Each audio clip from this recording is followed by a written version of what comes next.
Thank you for having this day in our community to come out and be with us as we conduct the business of the city.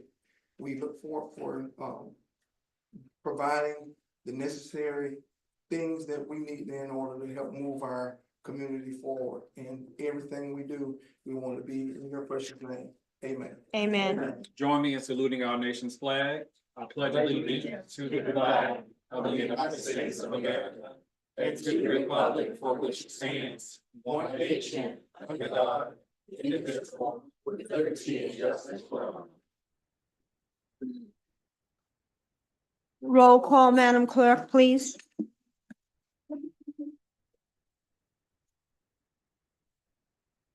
Commissioner Campbell, Present. Commissioner Borum, Present. Commissioner Davis, Present. Commissioner Jones. I know he's Zoom. I don't know what's going on, but he's there. Commissioner Palatka. And Miss Teresa, I'm present. Mayor Carrera. Present. We do have quorum. Thank you. Has anybody had an opportunity to read the minutes from June 4th, 2025, June 9th, 2025, and June 18th, 2025? And is there any? Go ahead. Motion to approve. Second. We have a motion and second in discussion and changes. Everybody in favor, say aye. Aye. Aye. Any opposition? Thank you. I'm going to open the floor to public comments for items not specifically on this agenda. Is there anybody here for public comments on items not related to anything listed on the agenda? Seeing none, we close public comment. On to regular business, discussion directions, St. John's Avenue streetscape bump outs and electrical. Ms. Odom? Good afternoon. So at the last CRA meeting on June 9th, staff gave an update on the St. John's Avenue bump outs. There were a few questions that came out of that meeting. One was in relation to the electrical and the other was in relation to the bump outs. So one thing to note about the bump outs is those were included in the original scope submitted by heirs to complete the final 5% of the architectural plans, which has been submitted to FDOT, and choosing a different traffic calming option would cause there to be a plan revision and a resubmittal. So some of the information you all requested was pertaining to the parking, as well as some other cost alternatives, because the cost of this project would exceed over $500,000 for just the bump outs. So first, I would like to give Mr. Judd the opportunity to talk a little bit about the electrical, since he had mentioned before that the cost that you'll see as an attachment, he believes it would be significantly lower than what you're seeing here. So I'll give him the opportunity to speak. And then after that, we have Chris from heirs who will talk about the bump outs a little bit in this presentation. He has a little presentation that's in your packet, just talking about those cost alternatives, and we'll be able to answer any questions you all may have. Thank you, Mr. Verrecchio. Hi, good evening, Joe Verrecchio, Public Works. So when they given us their estimate for the electrical, I don't remember exactly what it is. It's 400 and something. Initially 570,000. Oh, perfect, thank you. After further inspection, what I understood this to be is their estimate of the cost to put the electrical in, which is a very high estimate. They want to try to cover all bases. I think that when they put together this estimate, they didn't take into account what we already have here in the city, which was the services themselves and the home runs, which is a tremendous amount of that bill. So we have our own meters, we have 5 of them. They also weren't taken into account that when we put the new streetlights in, we also had spare pipes put in through the intersections. So, but looking at this, it's roughly $404,261. Yes, I believe that that'll be significantly less, at least 100,000 off of that price, right off the rip. And then because of the wire that's from the panels to the actual junction boxes that are inside the sidewalk currently, the wires are all good. We've been through them. So all that's also going to stay. So you might be able to take another 50 grand off of that. So approximately 150,000 less than what their estimate was, which is a fair estimate, seeing how they didn't know what was here. So they were given a high number. So I think it's going to be significantly less based on my expert opinion.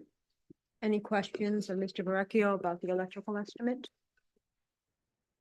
Go ahead. Did you want to say something? No, else? I was just gonna say it's gonna be 170,000 less, Okay, From 570. from 570,000. okay. It's down to 400. 400,000. And including both component of cost, FPL and also the other part of the Right. cost from FPLT, I think. Yeah, Right. correct. So that's total cost. Total cost is 400,277, Approximately. Including FPL and, including FPL and FDOT. okay. Right. Okay. And what's the budgeted? Initially, it was budgeted this year for 570,000. Thanks. Okay, well, that's good news. Yes. Yes. Thank you. Okay.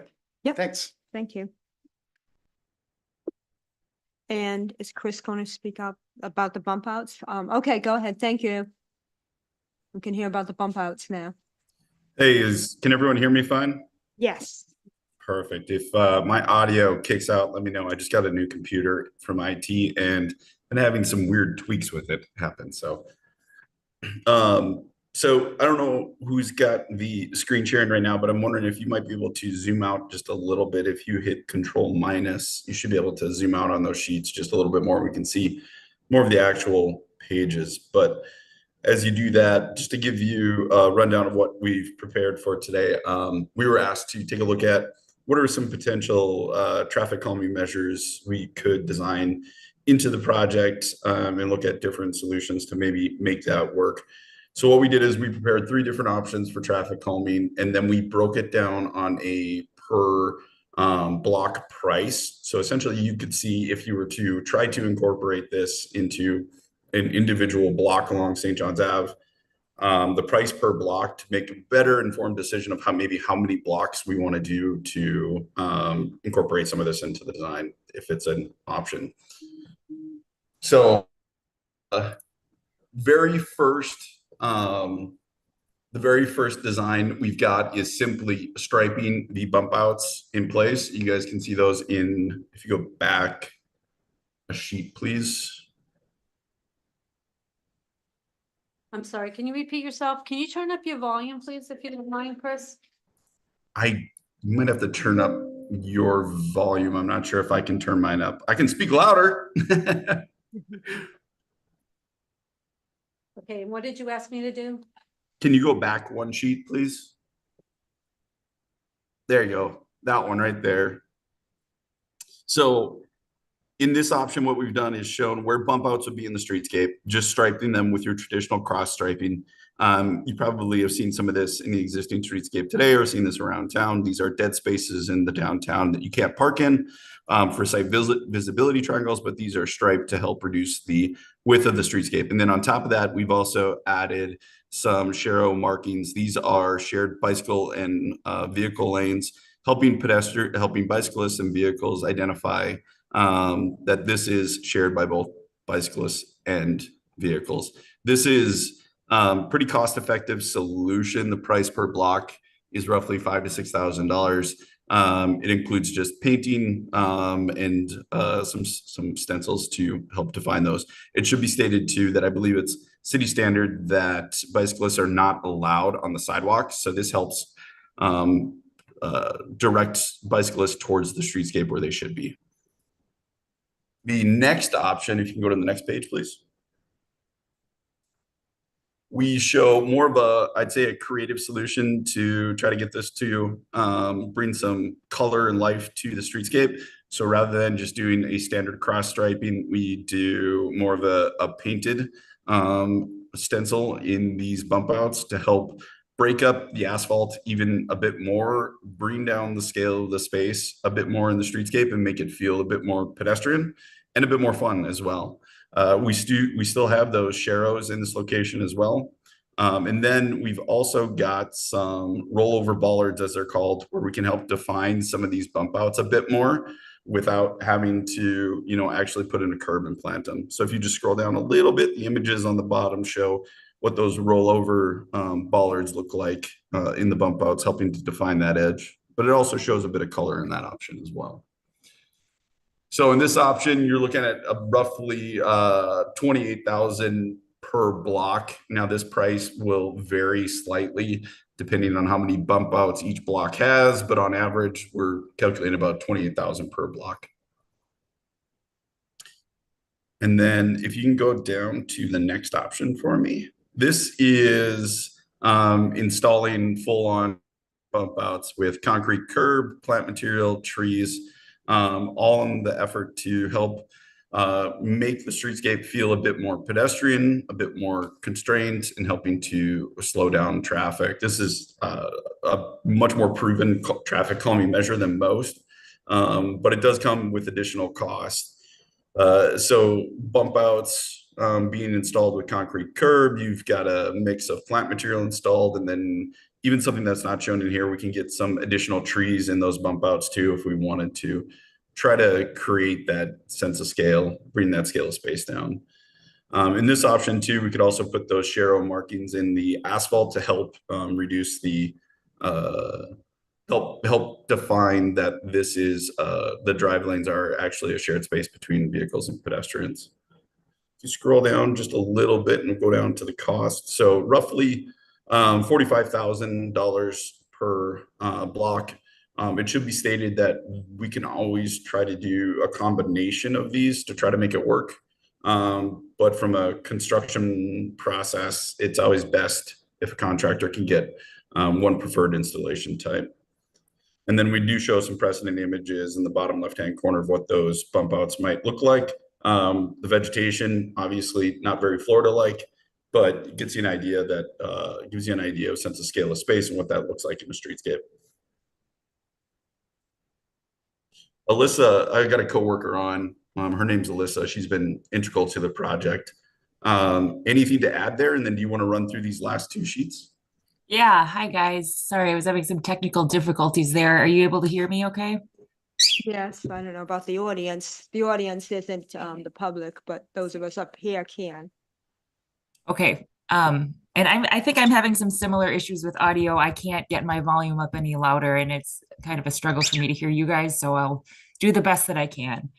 So as part of this exercise, we were asked to identify some projects that outside of the scope of work for the St. John's Ave Phase 2 project that could potentially be of a larger scale and provide more traffic calming. So these are 3 examples of that. Something that we're seeing as sort of an industry standard traffic calming measures are expanding business fronts, restaurants and retail through parklets. This is taking advantage of some of the parking stalls and creating usable space. The Flush Street Woonerf that you see the second images of are creating a pedestrian forward mall versus cars first, people second. So it creates the feel of a large plaza like space where cars are secondary and move through the space very slowly.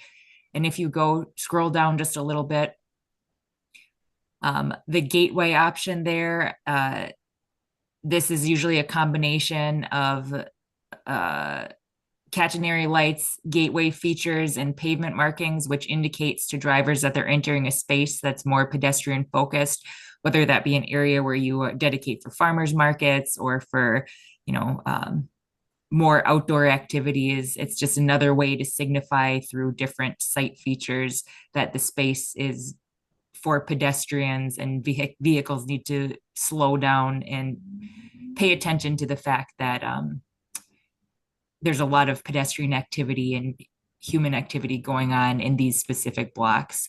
So at the request of the group, we put these 3 together. They're too much to integrate into the project as is now, but something to sort of keep in mind for future development. I think that's all on this page. If you want to go to the last page, I think page 5 of the document, we're just, this is some existing conditions shots.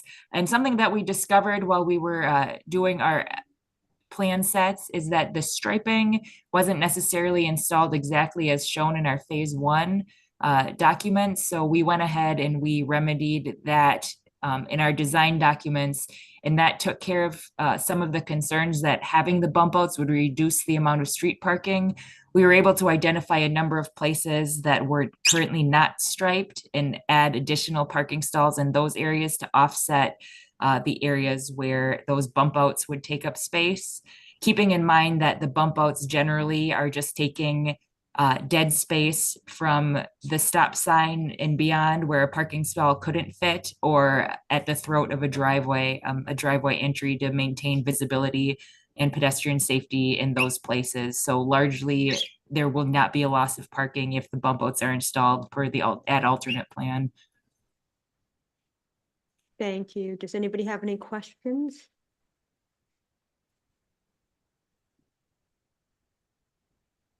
Commissioner Davis? Yes.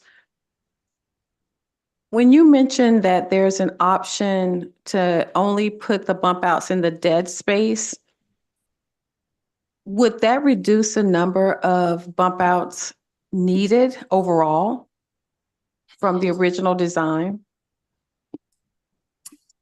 It does, currently what's shown in our plans is the reduction of the dead space. Okay. Because we have quantified the bump outs per linear square foot and an at block basis, I think it's going to be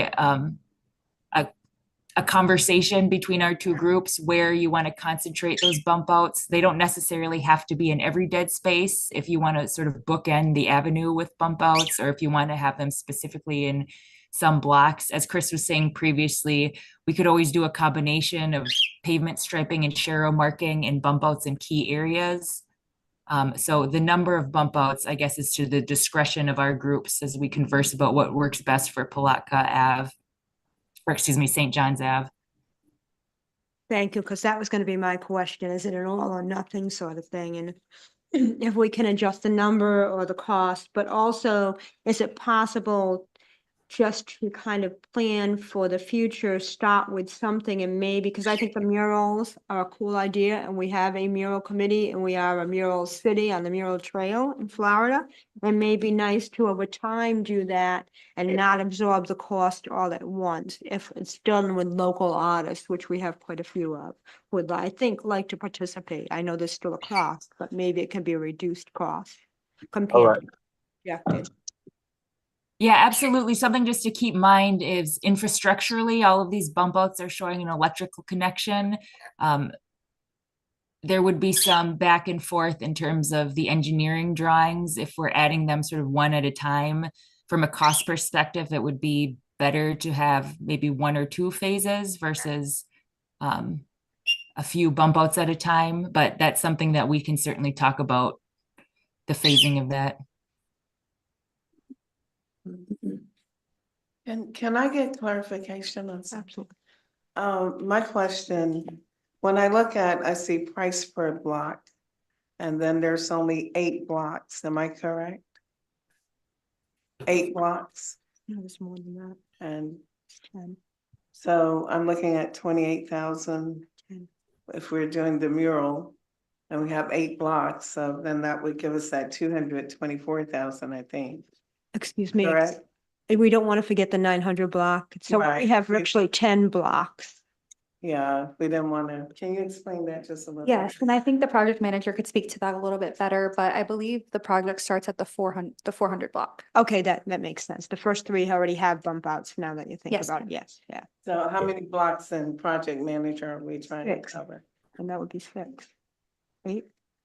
What I'm is, sorry, I'm having a really hard time hearing the question. we're going to have the project manager come up, Mr. Good afternoon to everyone. If I'm not wrong, I believe it's 10 blocks that we're talking about. We're talking about 10 blocks. Right, but the first 3 already have bump outs. So it's only 8. So that's correct. Yes. Well, 7, 7. because if we have 3, 7. right, we're just talking about 7. So we talk about 7. If I do my math, which can be iffy at times, but. And also, I just want to know that currently ERS has been sending these plans to FDOT for approval. They have just been having conversation with FDOT at this point, And at this point, they're just presenting all these options in order for you guys to decide on which option on the bump outs we're just moving forward with. Because on the cost estimate that they have just sent to FDOT two, and the electrical and all that stuff has been included, but not Okay. this yet because we're just waiting on approval on this one. Okay, and even when it's a city street, it has to go to FDOT? I believe so, yes, because Okay. it's grant Yeah, funded. just asking for Yes, information. because it's grant, Yeah, so. Not questioning, okay.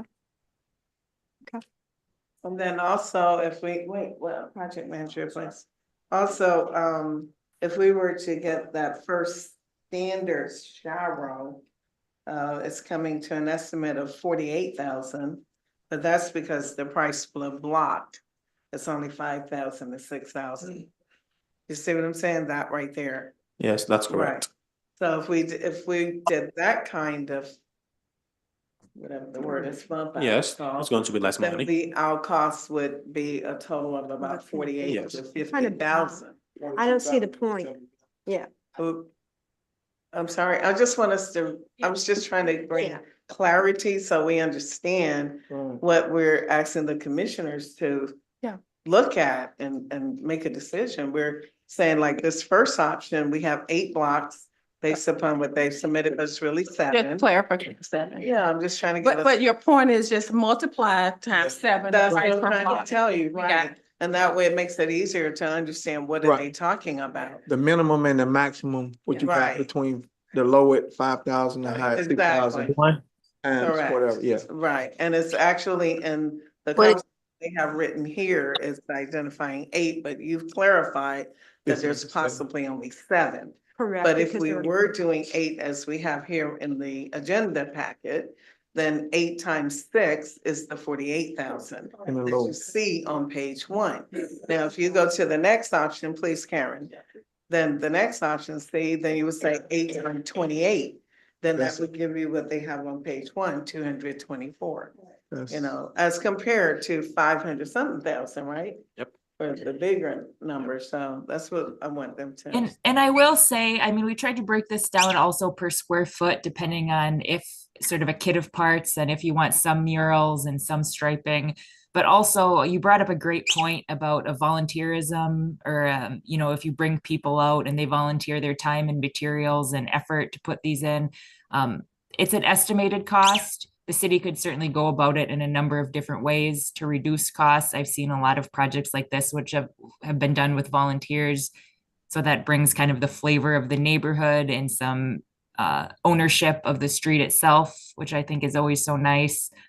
So this is our average cost based on a typical installation, if that makes sense. You have a question, Commissioner Paul? No, I was just looking at some of the Mhm. So, paintings. I do. So even though this is an estimate, is this a no greater than or a little over, or what's the margin of It's definitely municipal not a dollar no-brainer error? then because, you know, I've seen some people bring in professional artists and obviously that's astronomical. I've seen people do this as volunteer efforts and that's much less expensive. So this is sort of the middle ground of if you were to create a design and have it installed in a typical way. And I was probably referring more to the price per block. The price per block would be an average price, again, not knowing specifically what sort of route you would want to take with installation method. Okay, thank you. Thank you. Any questions? Oh, go ahead. Or sorry, Mayor. Go ahead. And so the budgeted amount for the bump outs we had, or We have nothing. I just wanted to get that on the record. Yeah. What's the budgeted amount for the bump outs, please? 0. We would have to, now is the time that that's the point of this Yes. discussion. We're in budget season. It would be the time now to Yes. make some calls about that. That's, And And and determination. to that point, that's why it was such an urgency to have this presented so we can get a feel. But just to give some clarification on the numbers right here. We have $1,060,000 from grant money, right? And we have budget for next fiscal year, 1.3 million on city match. So that makes a total of 2.4 million. And the engineer estimate, the construction estimate price by the engineer was 1.4 million, including the sidewalks, the electrical, not that stuff, but not the bump outs. So we have 941,000 left right now, Mhm. because this is what we budget for next year, 1.3 million. The only thing that I have, the only thing that I have to say, I'm still kind of on the fence about this. I know we had some extensive conversation when it was brought to us previously with regards to the bump outs. So I'm a little interested in hearing, and I know we'll get to that point, what some of the downtown merchants have to say about it. Because again, I know on the dais, we did have some extensive conversation, and from what I can recollect, there was a lot of reservations with regards to this particular project. So again, as a result, I appreciate what we hear today, but I would love to hear from some of our downtown merchants and citizens as it relates to this. Okay, and then I'll ask comment, but do you have something, Commissioner Bowen, first? Yeah, just to piggyback off Commissioner Campbell's comment, but I thought the last meeting that we had, we thought that we were gonna be inquiring or sending out communication or working with the local merchants downtown, all the business owners to see what their thoughts were in regards to the bump outs. And I don't know if that happened or not. You want to give them an update, please? Yes, there are a few of them here that are happy to speak whenever you're ready. No, I was But gonna we- bring up to public comment, but I think that Commissioner Borman is saying that he believed at the last CRA board meeting, there was a discussion about kind of questioning people in advance, surveying people in advance of this meeting to see what their input was. Correct. And then that was supposed to be brought back. I don't recall there being a formal survey requested, so I do apologize for that. But I did reach out to two of the groups in the downtown and invited them to come today, and there are a few of them here. And I did speak that in a prior meeting back in February, I believe. Many of the merchants came here. I think it was about probably 30 of them came and sat in this room and answered questions or asked questions to heirs specifically about the bump outs. And they did express that interest, and I did invite them to come today to express their opinions on this. But I do not recall a formal survey being asked for, so I do apologize for that. Commissioner Jones, I'm sorry. Commissioner Jones. Yes, Commis- Commissioner Jones. permission to speak? He asked for permission to Yes. speak. Yes, please go ahead. Okay. In the last meeting, I do recall speaking extensively on the bump outs.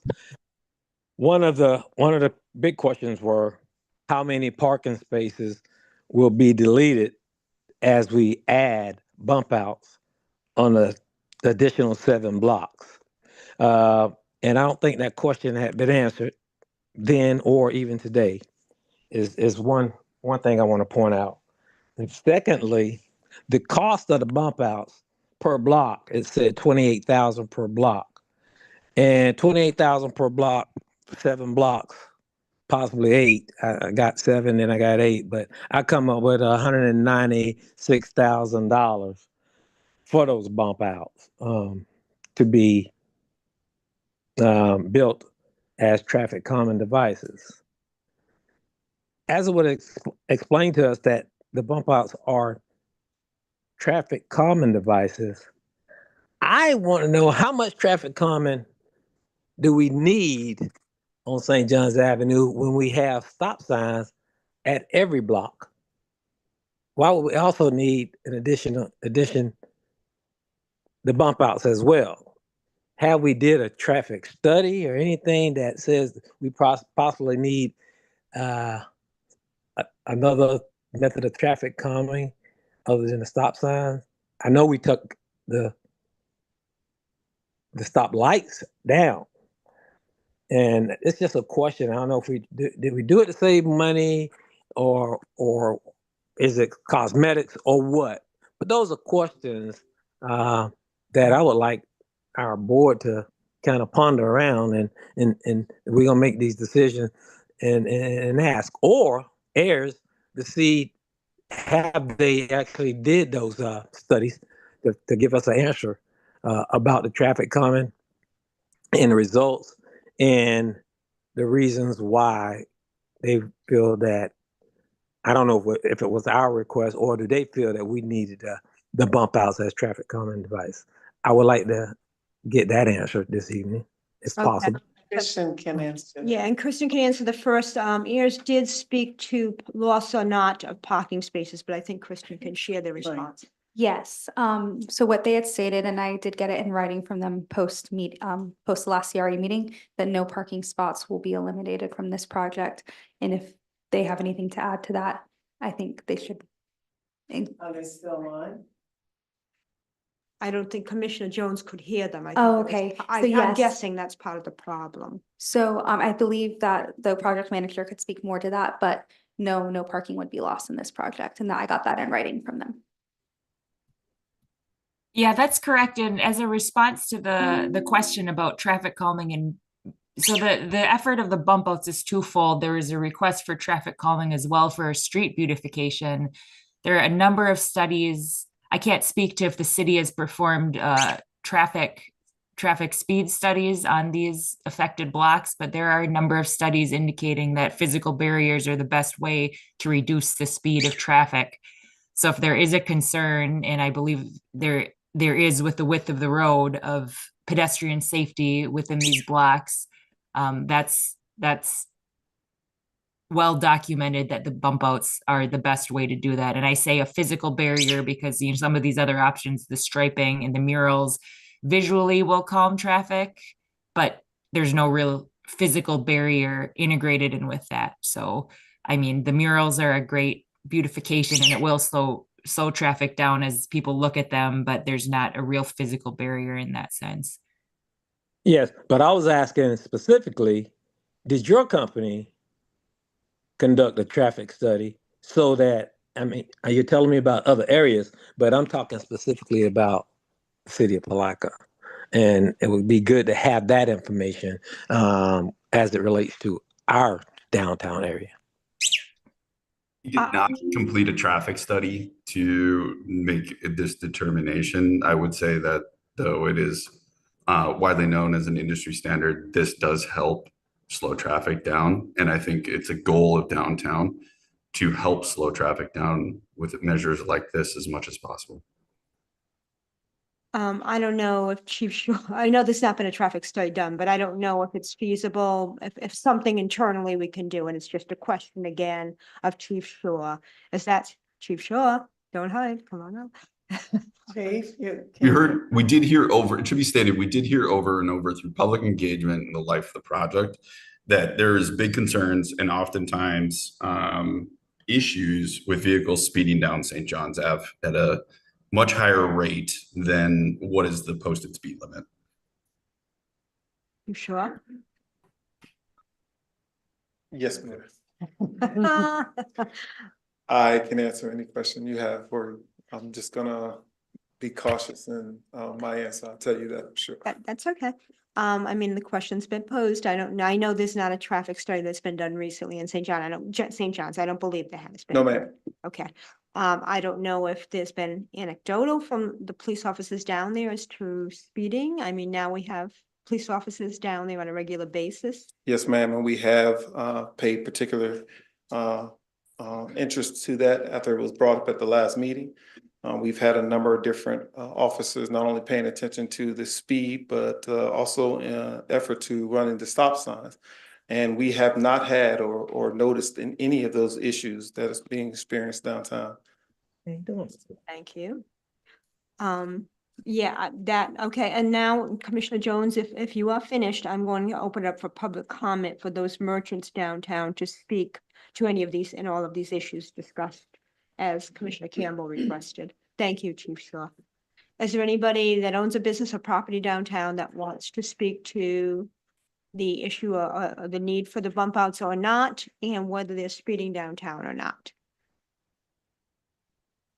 Please give your name and city or town of residence, please.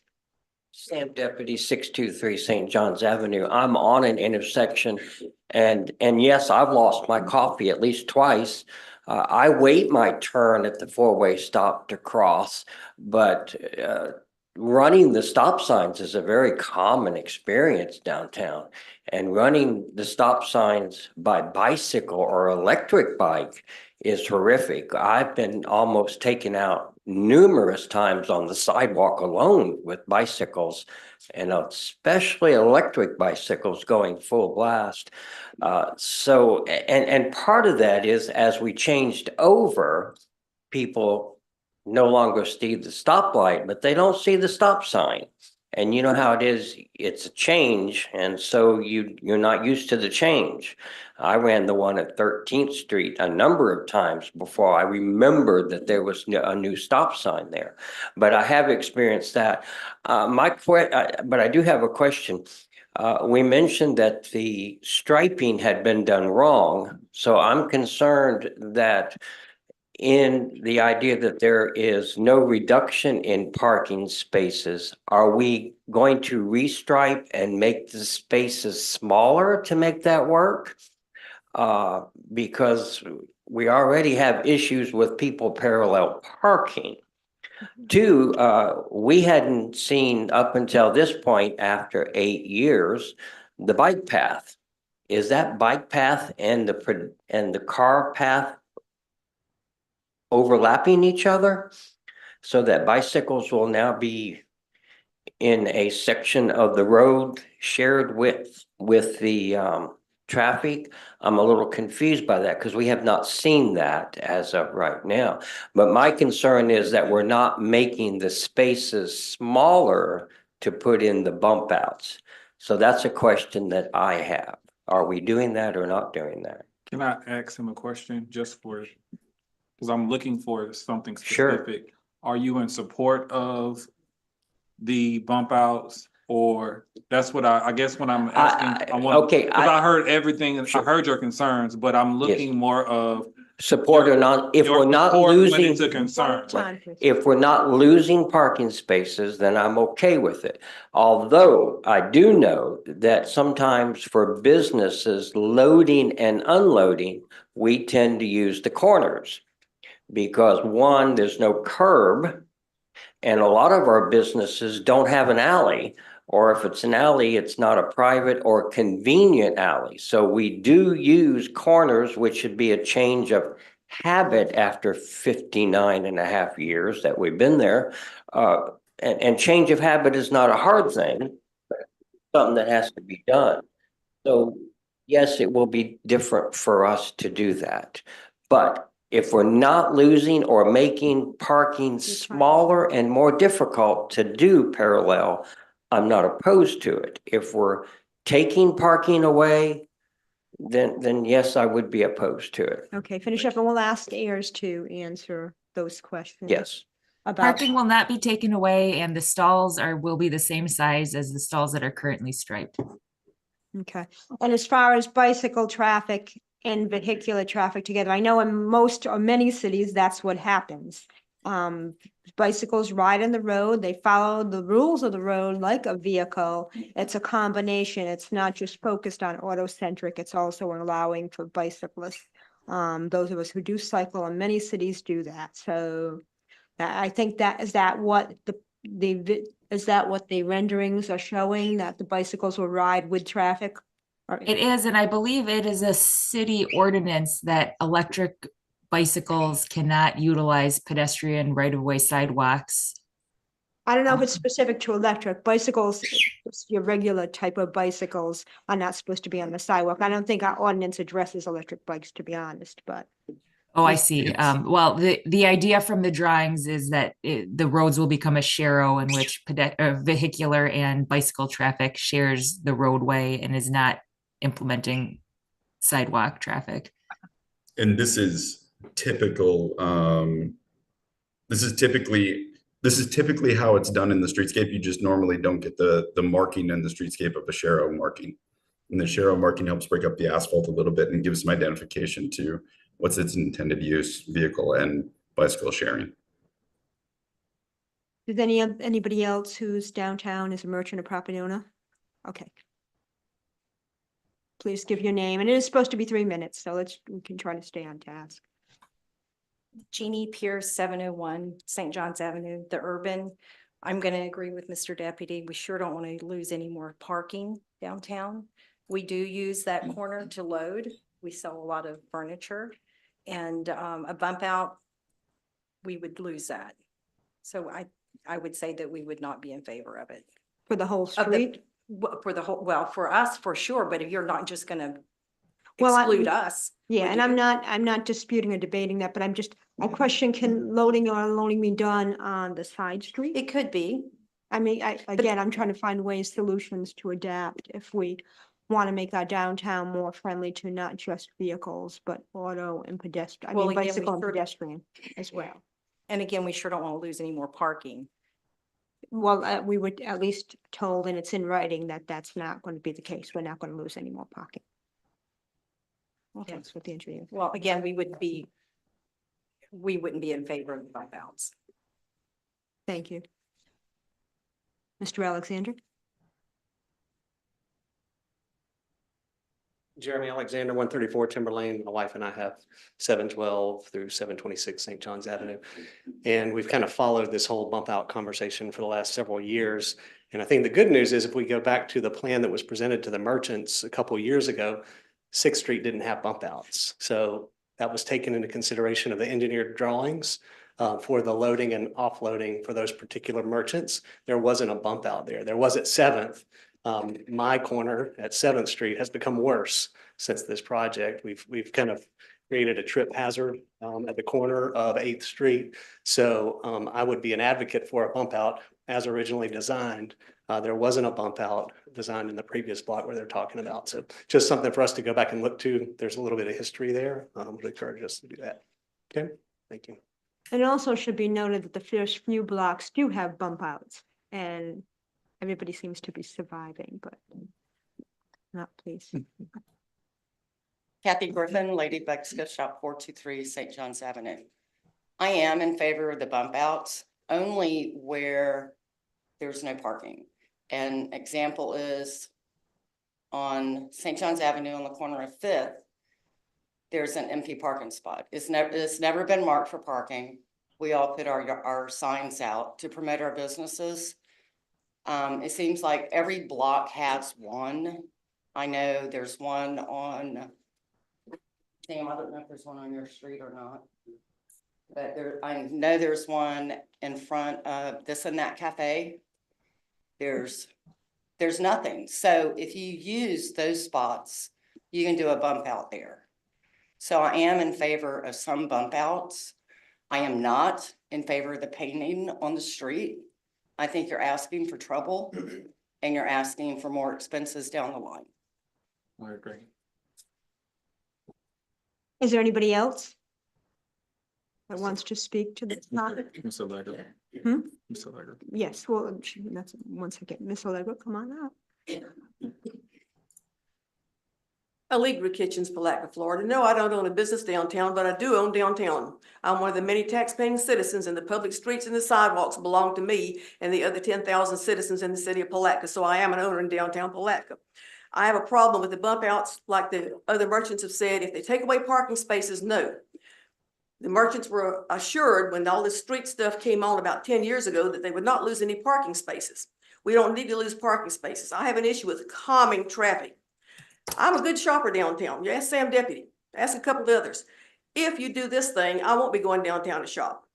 I want to be able to stop and park in front of the store and get my car loaded up. The other thing I'm concerned about the bump outs is this. What I saw looked very nice, but right now, when you come to the stop sign, which does calm traffic, by the way, if people are running the stop signs, let the new downtown policemen arrest them. But if you have all that stuff at the bump outs and all this wonderful shrubbery and trees, you're not going to be able to see how to stop. We don't need to calm traffic on St. John's Avenue, enforce the traffic laws if they're breaking the law. We got a stop sign with every block. And that's very inconvenient, but it slows people down. The other thing is, I'd like to point out to you a couple of things. First of all, I don't think you have 7 blocks. I think you've got 5 blocks. Because I don't think you can put bump outs on 9th Street and St. John's because 9th happens to be a state road, Krill Avenue. And you would be messing with the access to State Road 20, the visibility and everything else. So I think that would be out. 11th Street, where the fire department, the police department come out and has a red light, I don't think you'll have bump outs there. So actually, I think you're talking about 5 blocks, not 7. And the other thing is, which I've been meaning to speak to you folks for quite a while, when you took the red lights out of downtown Palatka, I found it inconvenient and idiotic. The citizens of Palatka, who we do shop downtown, and this is our downtown, we didn't like it. But then, much to my horror, I found out talking to a legally blind woman, legally blind people and blind people cannot cross a street without a red light. So this lady told me, she said, I no longer go downtown because I can't cross an intersection without red lights because I can't see. I can't see which way the traffic's coming. I've heard deaf people say the same thing. We can't tell which way's traffic and we look at the red light across the street. So that made downtown basically inhospitable to the disabled unless they're walking on one side of the street, but they can't cross the streets where there's no red lights. And the other thing about the bicycles, I really have a problem with we have bike lanes on Main Street. There's fixing to be bike lanes on Reed Street. I believe there's bike lanes on Laurel and River Street. I don't think we need them on St. John's Avenue. St. John's Avenue is so small right now. If two cars that are a semi-good size, like my car and a truck, we have trouble passing with the cars parked on the sides of the street. There's very little room. So I think that is an issue. And yes, they are riding on the sidewalks. I was in Mr. Deputy's place of business and a grown man, probably in his 30s, was riding an electric bike as fast as he could go up and down the street. And I watched him, he come just up and down the sidewalk, almost hit some customers. Very dangerous, but that is an issue that police need to take hold of. And you can put bike lanes on the street, but it's not really visibility. And I know there's a move on for past 12 years to have all of downtown Palatka stop for vehicle traffic and just have it pedestrian friendly. We who are real shoppers, we want our vehicles downtown. Pedestrians and vehicles need to get along, but don't make it prohibitive to vehicles. Thank you. Go ahead, Commissioner Campbell. Everything I've heard is not really swaying me to go along with this project. And I say this simply because a lot of people who started out saying they are in favor drifted to giving reasons of doubt. Another thing is coming down, I agree with what has been stated about traffic, the lights, and or the stop signs.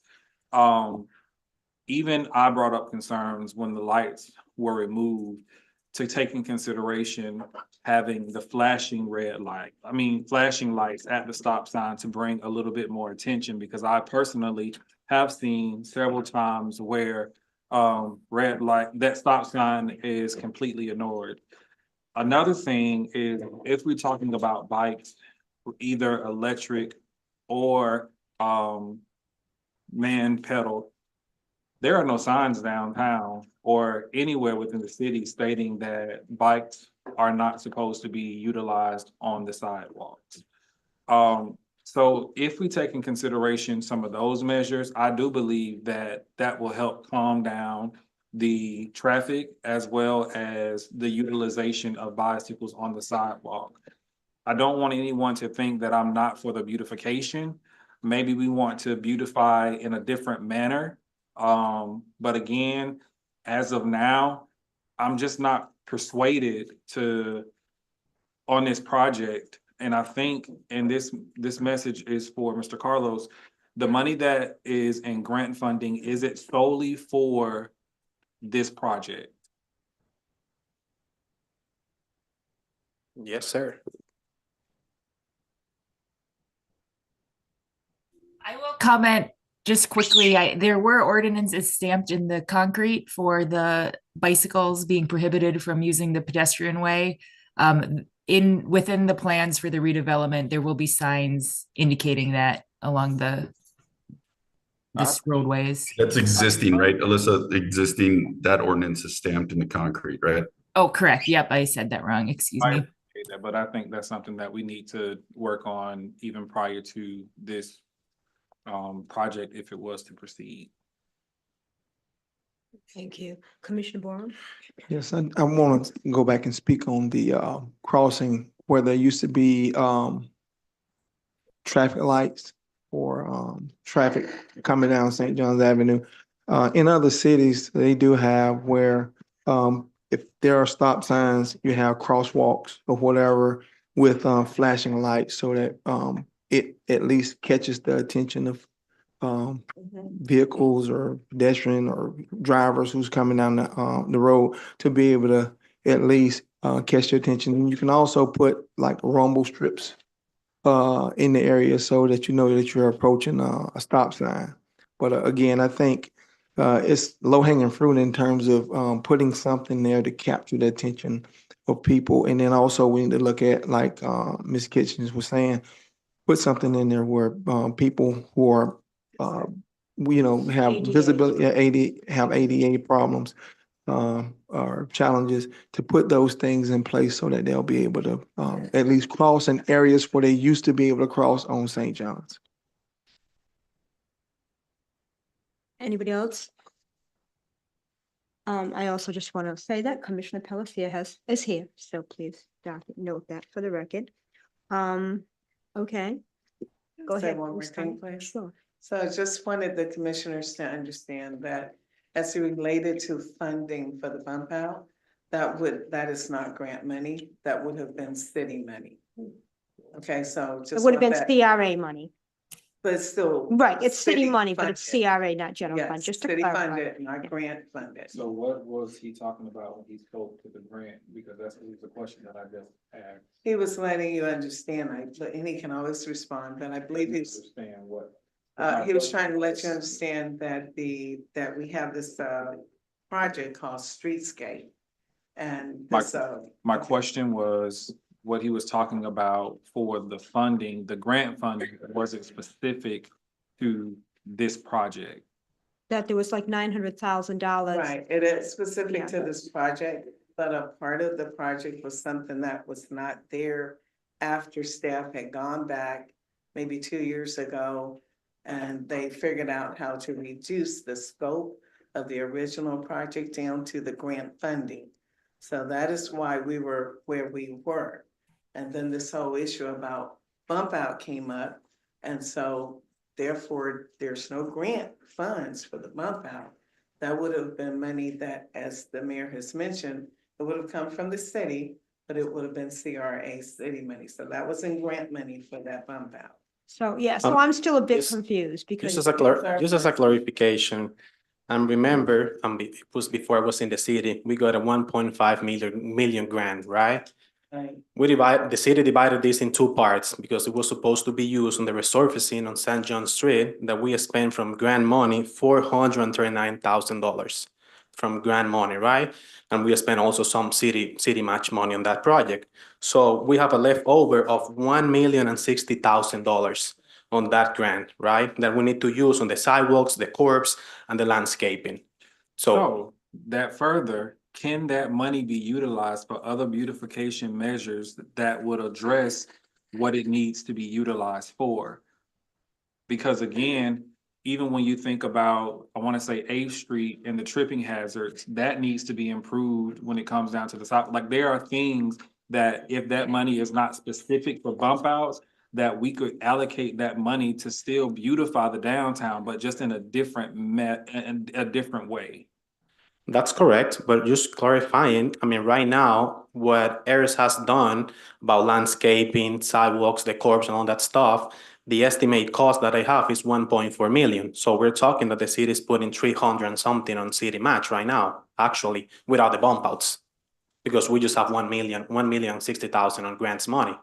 And the estimate cost that they have right now for what they have done is just, 1.4 million, 1,425,000.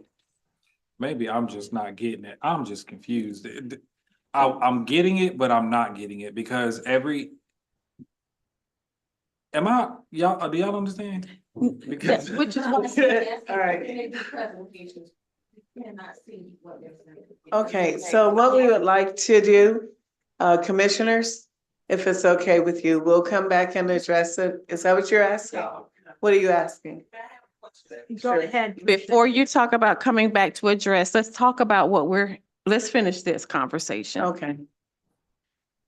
There was a $1.5 million grant for Resurfacing of St. John's Avenue, sidewalks, curbs, and landscaping. okay. I know you said we used 439K plus some city match funds, That's correct. which leaves approximately $1 million. Yes, we have left $1,060,000 Yeah, on grant money right now. That's fine.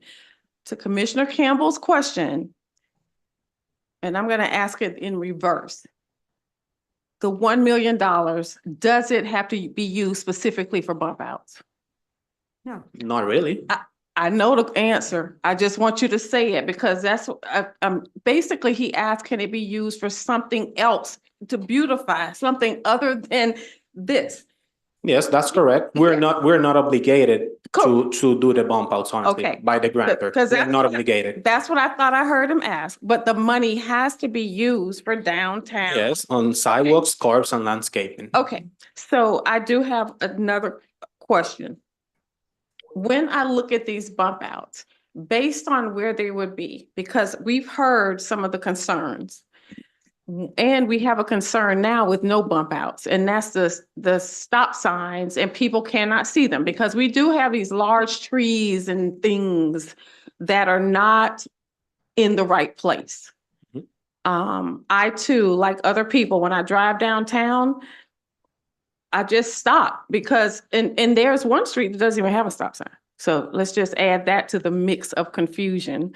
So with bump outs, when I look at the current state of existing conditions, and I think I heard us say, because we've said a lot, so direct me if I go off course, that we could put it in spaces that are not currently used for parking can be used for the bump outs. Did I hear that? Dead space, existing dead space. Is some of that existing dead space the spaces, except for the two merchants where we talked about the loading and unloading concerns, if we put something there, are they near the intersections where the stop signs are? Yes, they are. No? Who said no? Which one? The majority, I think, are. There isn't on that one, but the majority are. I'm sorry. Yeah, and we're really not supposed to be yelling from the audience, but Okay. thank you. Ms. So, and to further clarify, can you tell me what blocks are we talking of starting this? 4th Street? Yes, Did I hear can you say? confirm that, Ayers, please? I believe it's 4th Street. Yep, they begin on 4th Street. They begin on, I can take a list. They begin on 4th Street and go all the way to the fire station. I need street. Comment, the 4th comment, to- 4th Street, all the way to the fire station. Yes, 11. I know. And then the comment about them not going into the DOT right away on 9th Street is correct. We cannot put anything in the DOT right away on 9th Street, but we do have improvements all the way up to that point. Okay, and some of those streets already have them. So what I'm gonna add, I don't know, this is confusion to me. I don't know if I'm for it or against it. I don't know what I am. Other than to say that if there's an opportunity to add safety to our downtown, either using this or some other method, that's my number one priority. Because I don't see stop signs. I just stop. It's just very confusing. And so thank you. I think those are my questions for now. I'm also, before we even say we're doing this or we're not doing it, there was some mention of, we had, 5 or 6 property owners, business owners come up and speak just now. There are a lot more. A survey would be good, I think, of some sort to get a better feel for what the majority of businesses downtown are interested in or not, rather than us speculating on a small sampling. We'll follow through. Go ahead, Commissioner Davis. I'm gonna say it in most meetings where we don't get it. I'm just gonna ask if we can have better presentations when you need decisions with complete information.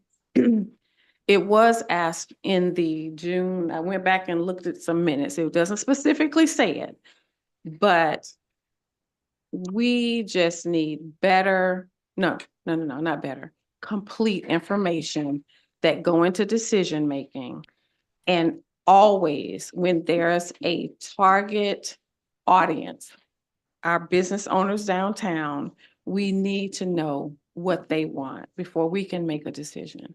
So I'm just gonna always say it. I'm the newest person, well, there are a couple of new people here, me and this commissioner. So one of the things I asked for is, I know when we come up here, some of this has been going on for years, but it would be great to have a snippet of background information, the options, community feedback, or whatever that is. And I apologize for going into this, I don't apologize. I am going into this level of detail because I'm seeing a pattern. We get incomplete information, and this is not for any one person, and Carlos, I know you're standing there, but we do not get complete information, and we tend to ask the same questions over and over and over, and then it goes to another meeting, and another meeting. And I'm just asking for complete information for decision-making and concise and timely decision-making. Thank you. Get off my soapbox. And this is my last statement. With regards to the meeting that happened, that information,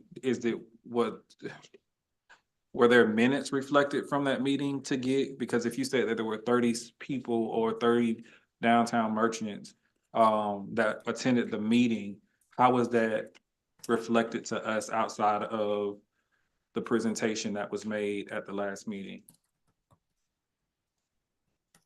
So it was not a public town hall of that sort. I had just started, I think that was a couple weeks in when we had that meeting. So I do not recollect there being minutes taken at that meeting unless Miss Karen was there now.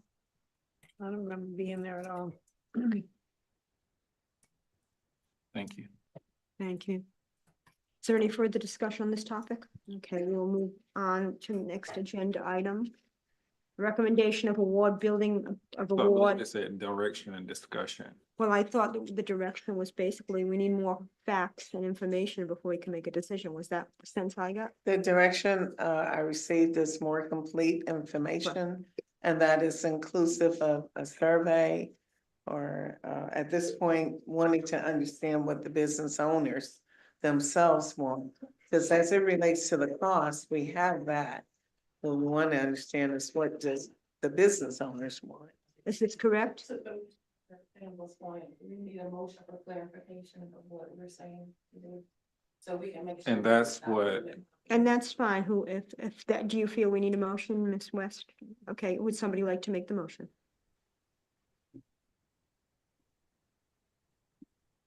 I move that we defer this decision to, Hopefully in September, I think. It'll be September, Yeah, give me the date. the fourth Thursday in September. Do you mind? September 20. 24th. okay, to the September 24th meeting. 25th, I apologize. 25th. Yes, ma'am.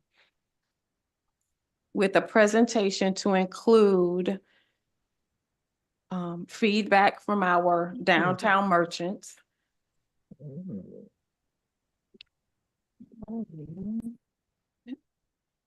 I would like that information prior to the meeting. Of course. Okay, yeah. I agree. Feedback from our merchants, and we need a mock-up of where these proposed bump outs would be. These are examples and they're great, but we'd like to see where we are proposing to put them, because we still have some, oh, I'm sorry, I'm making a motion, sorry. September 25th meeting with feedback and a proposal of where the bump outs will be. Before we. I second. before we I second that. Okay, I hear a second, but one I second. second that motion. Okay, so that's a commission meeting. We wouldn't come back to the CRA. The meetings were moved, starting in September to be Okay. prior to the Okay, last that's right. commission meeting. Okay, that I we had. just want to be clear Yep, for of course. everybody. Okay, Yeah. okay, go ahead, sorry. Did you second it, Commissioner Jones? No. Teresa. Ms. Jackson and Ms. second. Jackson? Yes. Sorry, okay. We have a motion and a second. All in favor? Aye. Aye. Any opposition? Thank you, thank you. Just before we move forward, we just want to also have clarification for myself to move forward. I just want to clarify that this is just for the bump outs, because we're moving forward with the project on the sidewalks, the curbs, and the landscaping, because we're just in the final phase on reviewing by FDOT. We're sending the ITB in the next month, so just clarifying that the other part of the project is moving forward. Right. We're just waiting on the bump outs. Because we're good to go on the other part of the project. We're just talking about bump outs right now. Just clarifying that. Just clarifying, I'm. Could you clearly state, you're saying we're good to move forward with? The project, the other part of the project, that's just the landscaping, the sidewalks and the curbs on the project. That the design is ready. ERS has been working with FDOT regarding the permits. They just sent the final design. FDOT just came with some comments and that ERS is working right now. So after ERS is done with that, they're sending that back to FDOT. If FDOT approved that, we're just good to go on the ITB to bid the Okay, project. and based on when we know we don't have an approval yet, but what is the time frame for this if we get the approval? The timeline for starting, Well, approximately estimated timeline. well, the project will start like in January because the business owners don't want the project to start in Christmas. So Okay. even I though we'll do agree. all procurement in this year, we'll start in January. Okay, and I think I wanted the community to hear that and the merchants downtown, because the merchants downtown definitely didn't want it to start in November and December, which is our prime retail season. Commissioner Boyle? Yes, I think we probably need to, make sure we have a clean motion in addition to what, Ms. Carlos just mentioned. We only moved on the bump out, but again, I think, the attorney, what we need to also make sure that we add in the sidewalk curbs and landscaping and then, amend that motion to include those things. So yeah, I think that's what we'll have to do. I'm asking the city attorney. The If it motion makes- that I have, excuse me, is to defer a decision to the September 25th meeting with a presentation to include feedback from downtown merchants provided prior to the meeting and provide a mock-up of where the bump outs will be. Right. So it's specific to the It's bump out. specific to the bump outs. Bump outs. I believe it's clear. If you want to make a motion for further clarification, that's fine, but I do believe the motion that just passed is clear. But, okay, well, they came back and made other statements as to moving forward with the sidewalks, landscaping and everything else. But if everybody's good with it and they believe that it's clean and clear, I'm fine. Okay. Just as a quick clarification, we are discussing the physical bump outs now. As it relates to, what Commissioner Davis been saying before, we need to make sure that things are really clean and clear, because when we ask for, any, previous, communication as it relates to notes of the meeting, if those notes are not in the meeting and we have to refer back to them, and if it's not in there, therein lies the problem. So that's why I was asking for that. Is everybody comfortable with that and not moving forward? We can move forward on to the rest of the agenda. Thank you. Recommendation of award for building improvement fiscal year 2025-2026 cycle, Ms. Odom. Yes, thank you. So on July 31st of this year, the Tax Increment Fund Advisory Committee scored and ranked the eligible applicants for the 2025-2026 cycle of the Building Improvement Grant. Those scores are in your packet here, so you can see all of those. So the magic number that everyone needed to get was 105, and those applicants have moved forward here today. So there was just a few reminders I wanted to note, since this cycle is a little bit different. Back in the spring, you all approved a new grant with a new process. And with that, this building improvement grant is only once a year and it follows our fiscal year. Therefore, the decision we make today will be used to craft the budget. The way that we've been operating in the budget process, and what you all saw at the budget workshop on Wednesday, at the City Commission budget workshop on Wednesday, is that we've allocated $185,103 for this new cycle for the Central Business District, and $100 for the South Historic District, $100,000 for the South Historic District. Therefore, what you see in this packet, if it is approved, which staff recommends approving all of the projects, we are in good shape. And there were no applicants, obviously, from the North TIF district. Correct, Madam Mayor. Any questions, Ms. Odom? Any questions? I did have one more thing I wanted to mention before I forget. 616 Kirby, you'll see in your packet, they didn't have their COA, but they received that today. So it'll just be the same moving forward. I apologize for not including that. Okay, thank you. Do you have a motion for approval? Yeah. And may I make a motion to accept the staff recommendation to approve all grants? That Ms. West, we can do it all together. Or okay, yes, okay. I move that we accept staff recommendation to approve all of the building improvement grants. Second. We have a motion is second. Roll call, please, Madam Clerk, just to be safe. Commissioner Borum, Yes. Commissioner Jones, Yes. Commissioner Campbell, Yes. Commissioner Davis, Yes. Ms. Jackson, Yes. Mr. Palacio, Yes. Mayor Carrera. Yes. Thank you. It was approved unanimously. On to discussion, direction, evaluation, and selection of branding firm for CRA branding update, Ms. Odom. Yes, so at the June 9th CRA meeting, staff requested that the board evaluate the 2012 branding that was originally created. So with that, what you all had decided was that you would like to keep the citywide branding that was done in 2012, but do sort of a refresh, but still encompass what was originally used. So based off that and with my research, I took it upon myself to see that, well, I wanted to mention one more thing. Implementation was also a part of that. So what I did when speaking to the firms was saying that we wanted to focus on the CRA district because that keeps us compliant with, of course, all of the statutes with making sure we're keeping CRA funds where they're supposed to be. And doing a focus on the central business district, but also, of course, keeping in mind the identities of the two other districts. And with that being said, I reached out to 10 different firms and received quotes from 4. First was HCP Associates from Tampa, and their quote was $17,750. Future Friends out of St. Augustine, which is $19,000. A5 Branding and Digital, they are out of Chicago but have an office in Tampa. It was $19,500. Allery Design Associates out of Winter Garden, which range between $15,000 to $20,000. And these scopes can be adjusted, which of course, when the scopes adjust, the costs adjust. Based on the selection and staff input, this meeting is just to provide some overviews of some staff qualifications as you'll find in your packet.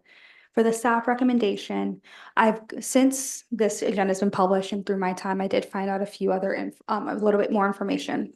So one, I was able to get a hold of the company that did the 2012 branding. At the time in 2012, it cost $8,000.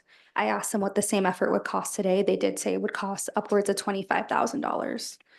So just, of course, with inflation. Next is staff recommendation would be if the board does not choose to proceed at this time, staff recommends continuing to prioritize and advance existing CRA initiatives. There are a few things that we do have on the budget this year that you all are aware of. There's a few other things that we're trying to tie up on our ends before we present that to you guys. And with that, that would include special branding rates and things to help further our CRA initiative. But if the board does decide to move forward, I would really recommend that we go with Future Friends. They are out of St. Augustine and they have staff that live in Palatka. They're very familiar with the area. And their recent work in St. Johns County represents their ability to create meaningful place-based branding that reflects a community history, environment, and character. And back to kind of talking about postponing, if that's something you all would like to do. Our new PIO has graphic design experience. So she could help us with some signage in the meantime. So we're not delaying any projects. We can continue to move forward, but it's something that if you all decide to wait, we can still keep getting projects going, but it's something we could visit in the future. Thank you. Does anybody have any questions on this item? Do we want to, Commissioner Jones. Jones, do you have any questions? Yep. Go ahead. Ms. Odom, who all is included in staff recommendation? Who is the staff that recommends? So in this project specifically, it's myself and Miss Cardy and Miss West, if it applies to her. This one, it did not. Okay, just want to know for the record. Okay, no further questions? Ms. Jackson, do you have any questions? No, I do not. Thank you. Thank you. Anybody else? Do you want to give any direction? Which would be helpful. Last time we met, direction was, in my opinion, that we've already spent $8,000 and we wanted to use what we have already done. The direction was pretty much how much would it cost to upgrade what we've already done. So I don't think we've actually found a cost factor for upgrading because everyone would make it new. So we can utilize what we have and continue on as we're saying, unless you want us to have brand new branding. And Ms. Cardy, I wanted to include that these quotes I provided are using what we already have. This would be the update. This isn't a new brand. So if it was new, then how much more would it be? Back to the $25,000 plus And these mark. are pretty close to 25,000, so that's my point. That we've already spent 8,000, perhaps we could continue using what we have, try to maximize that, but if you all wanted a new flavor, an upgraded flavor, no matter what, it's gonna cost the amounts that have been identified. So we just wanted your input because we said we would bring it back. Commissioner Davis. Ms. Odom, talk to me about branding. What will we get from spending $19,000 that we don't have today? What would it look like? How would it add value to what you would do or anybody in the city would do? Yes, for certain. I can tell you that.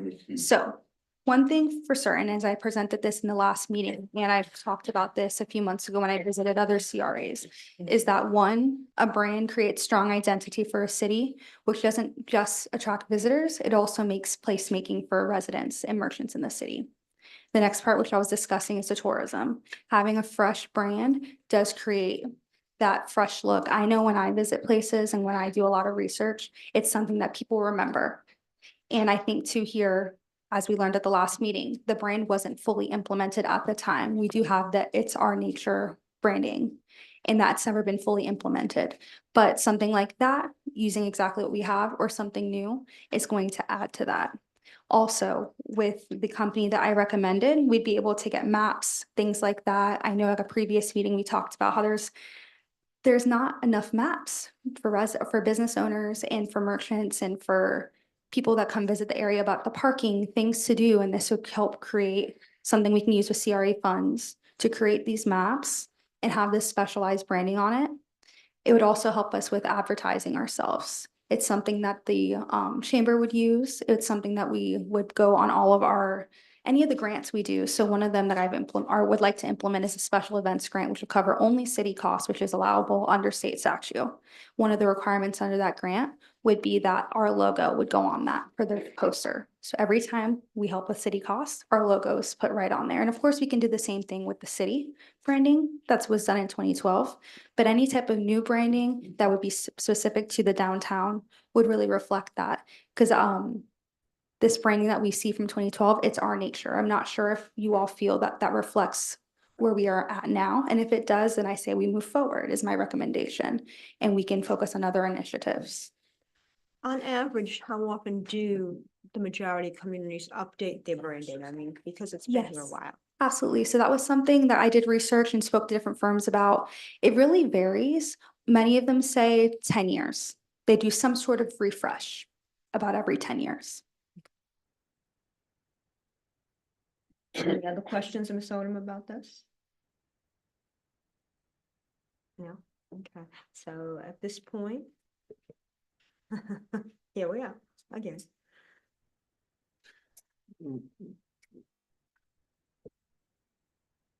We have the funds, correct, in the CRA to do a refresh. Just again, a question of statement here to have all of that. Go ahead. If we moved forward with this branding refresh, can you give me some timelines? What are we talking about? Yes. So what I proposed to all of the companies was I would love to roll it out in the new year. So January, that gives them enough time to do their work on their end. We would be able to contract with them during this fiscal year, the one we're currently living in. And then we could implement starting in January, new year, fresh design. So, I'm sorry, Mr. Go ahead, Commissioner. I'm assuming they'll bring back to you 3 or 4 different models for you to look at, and then this group, this body will look that over and come up with the one they like the best or vote on. Absolutely, Okay. yes.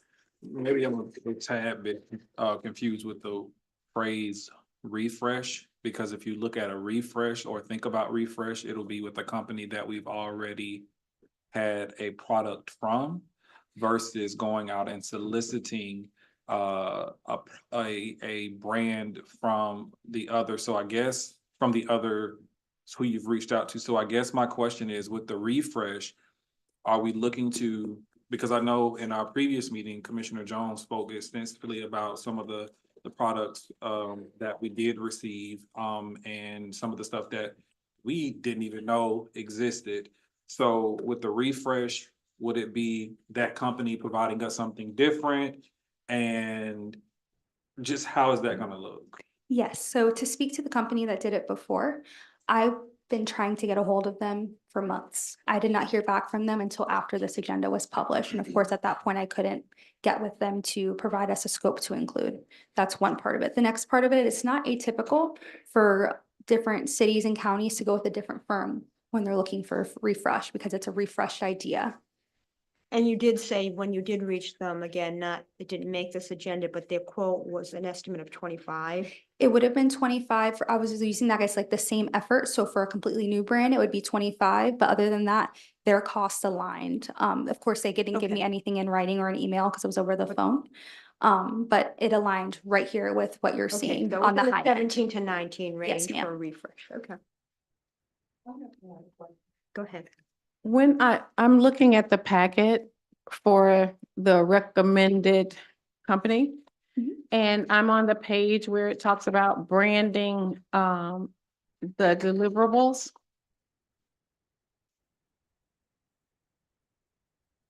I didn't hear part of what you said, I'm sorry. Oh, yes, I'm sorry, I was pressing pause. Sorry about that. I pressed pause. So when I look at the deliverables on this page, it says we get refreshed brand direction, right? This updated identity for the districts. It's gonna connect to the 2012 brand, so and we're gonna use our mission, vision, secondary markets for each district and brand usage document. Now, there are items underneath it that says they're outside of the branding scope, but these are some things we're potentially looking to do. Can I assume that these out of scope items for the company at this time are some of the implementation activities, or will we do some of this? Because I'm not sure what implementation means once we get the deliverables from the company. I know last time we got something and nothing happened. So what's part of the implementation? Yes, and this goes for all of the companies I spoke with, and we spoke about this extensively, and I did my research. So what that would look like is that at the end of the day, once we receive this, we'd probably get it before, we would obviously get it before January, because January is when it would actually start, but a plan on what they recommend we would do when. That can be from changing our social media pages or start posting things, when we should start ordering signs, installing them based off our streetscape. Because I let them know that's a big project we have going, and that's also a big part of this project that I emphasized was wayfinding signage. Signage to draw people to the downtown, signage to draw people to where they're going. So it would be truly everything we are wanting to do. And if there's things that come out of that when we do select a firm, if and when we do, that we all express, they would include that in our implementation. So it's something that staff would follow. It's something to hold us all accountable of when we need to do when and how. Thank you. And just because Commissioner Palatka was not here at the time, could you reiterate the recommendation you made as to which firm? Yes, of course. It was Future Friends. Are they listed in here? Yes, sir. Yes, they're in here. Isn't that page 281? Yes. Page 281, Commissioner. And 282. Okay.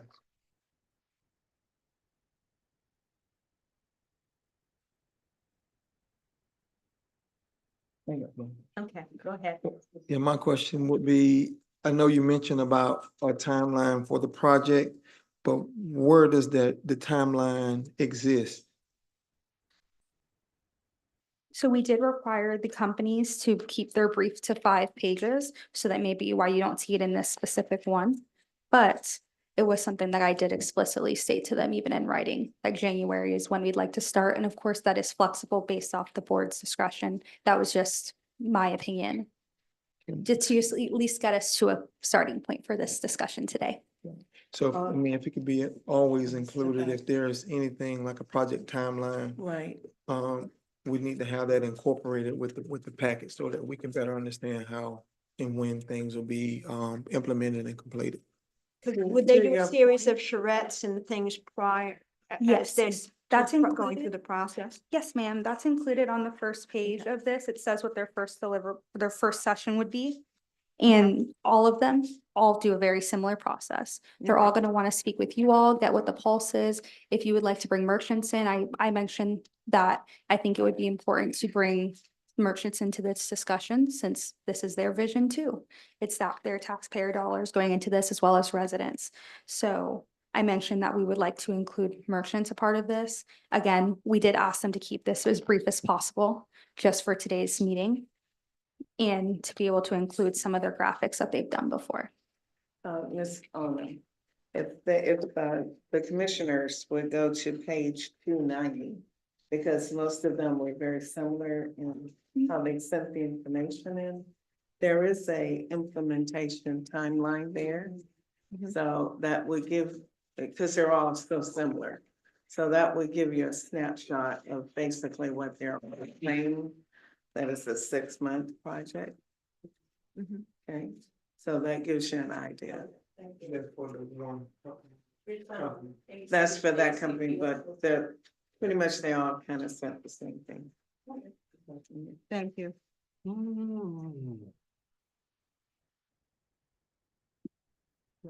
That's been okay. I know, I want to just tell you my hesitation, I don't know where to go. One of the things, and I get this is government and sometimes, but I don't understand it in all cases. That when we make decisions to get something done, we don't see it. I don't see it. And I know it takes time, but I want to make sure that we're gonna see some fruit of something. Not just, this is not just to you, but. Go ahead, Commissioner I'm gonna Campbell. say this, and some may disagree, but I think we had a lot to pull from what we had previously that we truly can take in consideration and possibly put some of this funding to something different. Based on what I'm just seeing that was submitted, from the different, I'm not a fan of what I'm seeing, and I'm just gonna be honest. And I feel that if we already have a product that the community has not seen, it gives us the opportunity to push something out and have funding go to somewhere else based on, because there was a lot of renderings in that previous packet that was submitted to us in our last meeting. And I would just like for us to really take in consideration and have staff come back with a recommendation from that proposed branding, because again, why pay for something that we didn't utilize the first time? And I think that is not wise spending when it comes down to our citizens' tax dollars. But there was a lot of stuff that was in that last rendering that I had no clue. And I would like for staff to come back with a recommendation from that.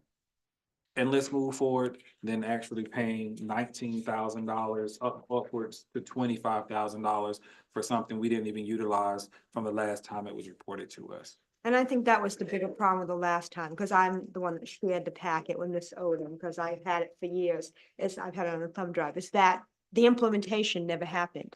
All this work was done, the money was spent, that large body of information was created for branding and marketing, wayfinding signage, and then poof, very minimally things happened. There was a little drizzle of it, but overall it was not used extensively, and it was kind of a waste of money at the time. And a waste of that company's efforts, Ronette and Muldrow. They spent a lot of time here. Thank you for direction. May I ask a question? Sure, go ahead. Commissioner Campbell, would you mind elaborating a little bit more of what you'd like to see when you say, I do agree with you. I think that's a great point. I think it would be a great opportunity to utilize this branding because it wasn't done in the past. I would love to do an implementation plan on my own of how we can roll that out. But when you're speaking to, could you elaborate a little bit more on what you were saying of what you would like to see? Well, based on the different segments of what was presented, I think you've done enough research in trying to put out what you want to be brought back to us. So when I say a staff recommendation and you being fresh into that seat, you are still a fresh set of eyes. Yeah. So I would like for you to take in consideration the vision that you have as the CRA coordinator and give us the vision of how you see it presented based on what was already presented to us. Because again, you are a fresh set of eyes. And when you look at that and you see that, hey, this may not be what we really think or what we can make out of this, then I think we can really take in consideration. But for the duration, I think it's an opportunity for you to have a vision for the position that you're in the city that you represent. And you don't That's have to reinvent the wheel. You go to many Right. other communities and you can see how they've used their branding, packet and information to further advance and promote their city. You know, I just don't want to limit you so much to where you don't have the free reign to really be the visionary of how you see it being branded. And it sounds like we have an internal resource in our, Yes, public Yeah. information. Yes. That also. Yeah, Yeah, I was gonna mention that. That's excellent direction. Thank you. I will speak with her. I spoke with her about this today and she's ready to go whenever you guys are. So I will work with her soon and we'll get going on some fresh ideas using what we already have. Thank you. Thank you, and thank you for spending the time on it. Can we please appreciate get that in a motion? I'll make a motion that we utilize the branding that was provided to us previously as a starting point to move forward and bring back a recommendation from staff and not to only include CRA coordinator and public information officer, but to make sure that something is brought back to us prior to us moving forward with any other recommendation as far as a company, another company, or another refresh. We have a motion and a second. Any further discussion? Ms. Hitchens, do you want to come up and make any comments on it? Okay, thank you. She had submitted a yellow card with that as a possible point of discussion. Could we roll call just because we have people zooming, please? City clerk. Commissioner Borum, Yes. Commissioner Jones, Yes. Commissioner Campbell, Yes. Commissioner Davis, Yes. Ms. Jackson, Yes. and Commissioner Palatka, Yes. Mayor Carrera. Yes, thank you. Was unanimous. On to D, discussion direction Tillman House. Yes, I'd like to have project manager discuss this a little bit more. But we have tried now for more than a year, possibly more than that, maybe a year and a half, to give renovations to the Tillman House. There have been challenges. We put it out to bid at least 3 or 4 times, and still we have not been able to move forward, primarily cost factor, but I'd let project managers speak more. Hello, good afternoon. As our city manager was saying, just some background history on this project. Last year in 2024, before I came to the city just bid this project out twice. No bids were received on the project. So when I came into the city manager told me to reach out to some contractors to see if we can find some quotes to move forward with the project. I reached out to some contractors in order to get some quotes and all that stuff. I received 2 quotes.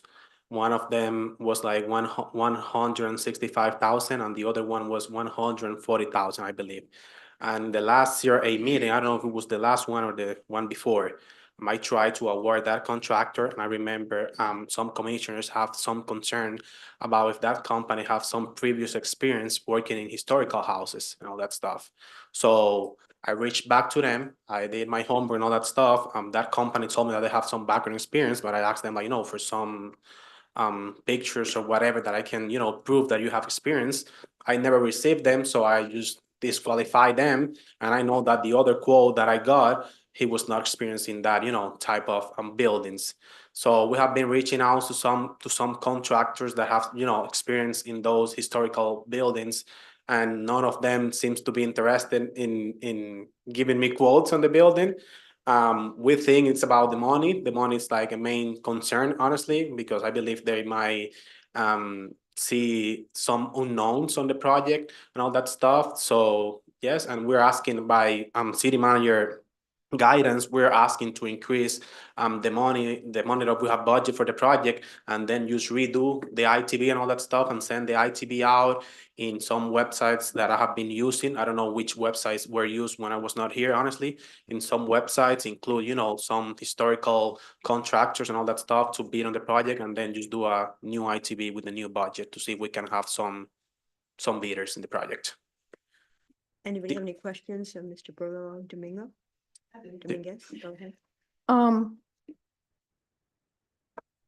Do we know the scope of work that we want done? And I guess what I'm really asking is there someone internal who looks and see, this is what we want. So when we're going out to, you know, get these quotes, I don't want somebody to come in and say we need 50 things if we really need 30, or, I mean, does that make sense? Yes, I know what you're saying. I think Joe can help me on that because I believe he was the one working with, I believe, the previous city manager, not working on that scope and to send that bid out. Yeah, so I was part of the original team that did the original ITB year and a half, almost 2 years ago. And what happened is we put the original ITB out, and when we had the on-site visit for the contractors, they came on site. We had 2 contractors show up that day, and we walked them around the project. We were supposed to do all the siding, you know, the jams, the windows, the mechanisms, the soffits, all these things that to refurbish the entire outside of the building. As we're walking around the building, you know, one of the contractors pointed out, well, your chimney's coming off the building. Okay, so that was something else that they noticed right off the bat. With the chimney coming off the buildings, it's more of a problem than you could possibly imagine. This becomes a foundation problem and an issue. So by the end of the conversation, the ex-assistant city manager I was with had expressed what our budget was for this project. And both contractors were like, no. And they walked off the job, never came back, never called us, never contacted.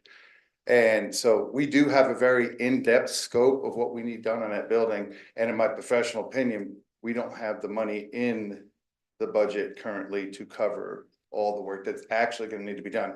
And again, anybody who's ever dealt with older homes at any given point, the minute you pull the board off, it goes up. And every one of these contractors, especially the contractors who are experienced at dealing with older homes, who have that experience, which we're looking for, they know immediately they're going to tear down half of that house and they're going to go, oh, okay. And then you start doing damage to the inside of the home. It becomes, it's an onion, obviously. And everybody who's been in contract and understands this. So when they look at what our budgeted numbers are, they're like, we're going to blow that out of the water instantly. And then they're not sure how easy it's going to be to get paid after that. It's a process. Everybody's aware of it. So yes, we do have it very defined. Ma'am? 300K Is sufficient? is sufficient? It's a Don't question. sound like it. Might be 325. I think. Yeah, I The would be last closer to one. 325, 350 would be a number to, it would be more of a Consider. Okay. solid foundation for them to work with. Yeah. It doesn't necessarily mean that they'll quote the job at that, but they need to have the reassurance that the money's gonna be there when they need it. But when you tell them there's 175,000, they're no. And as we remember, it was treated for termites, so there's a good likelihood there's all the houses in that neighborhood, because Yes, I own 2, 100%. are all have old termite. We can Absolutely. build Just a house call. for that. Yeah, I knew how. Understood, sir. And that was Well, my not really. reason for bringing it here, because I want to be certain that the commissioners really are committed to the historical renovation. Yeah, Because look at the cost.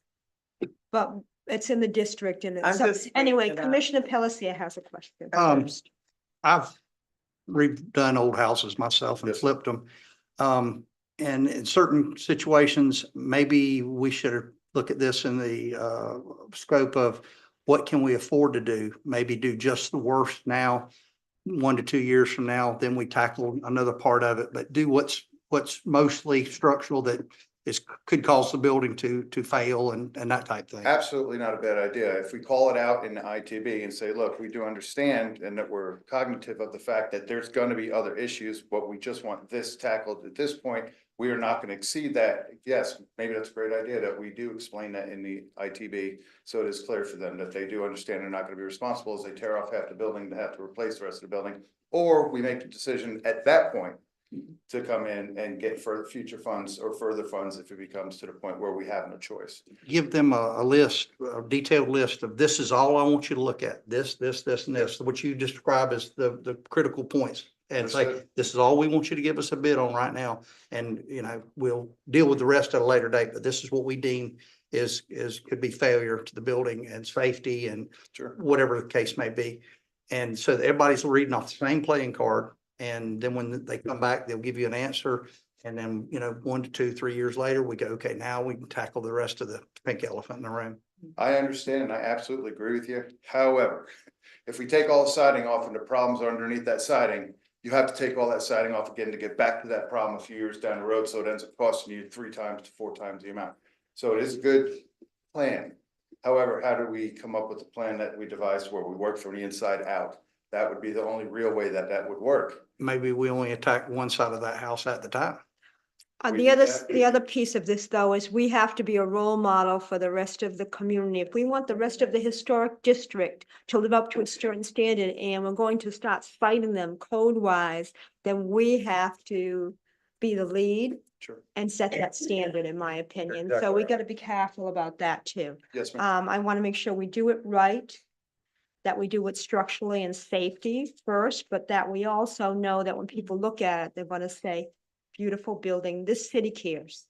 Beautiful, safe building. Yes. Yes, ma'am. Right. That's our goal. So with all that said, is any more I know- questions? I already spoke, but I do want to just say, I am a proponent of putting the additional money into the budget. I agree with the mayor. And I believe I am a proponent of what's happening with that building. And I believe that's something we need to invest in. Just need a motion, please. Well, I want to make sure that Ms. Jackson and Commissioner Jones don't have anything to say. Ms. Jackson or Commissioner Jones, do you have any comments, input, questions? Not at this time, thank you. Commissioner Jones? I kind of agree with Mr. Palacier, and let's see what we could do that's most cost effective. But I also want to be an example as well to the community as far as we code folk out for violations, and we should at least have our buildings up to code, but do it in a cost effective manner. Mayor, Yes. I just want to bring you to the forefront of this conversation that even prior to we took in consideration possibly getting rid of the Tillman House at the time, because it was gonna cost in excess of $150,000 to get fixed.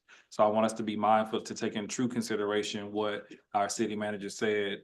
Are we really gonna be committed to making sure that we are in a position to carry out the expenditures of a historic preservation? So are you asking that question? I'm not asking, I was bringing it to the Okay. front of the commission for. Right, thought had it. And we do have money and that's in the South TIF technically, so. we Yes, do- ma'am, we do Yes. have the funds there. Okay, Madam Chair, I would like to make a motion okay, go ahead.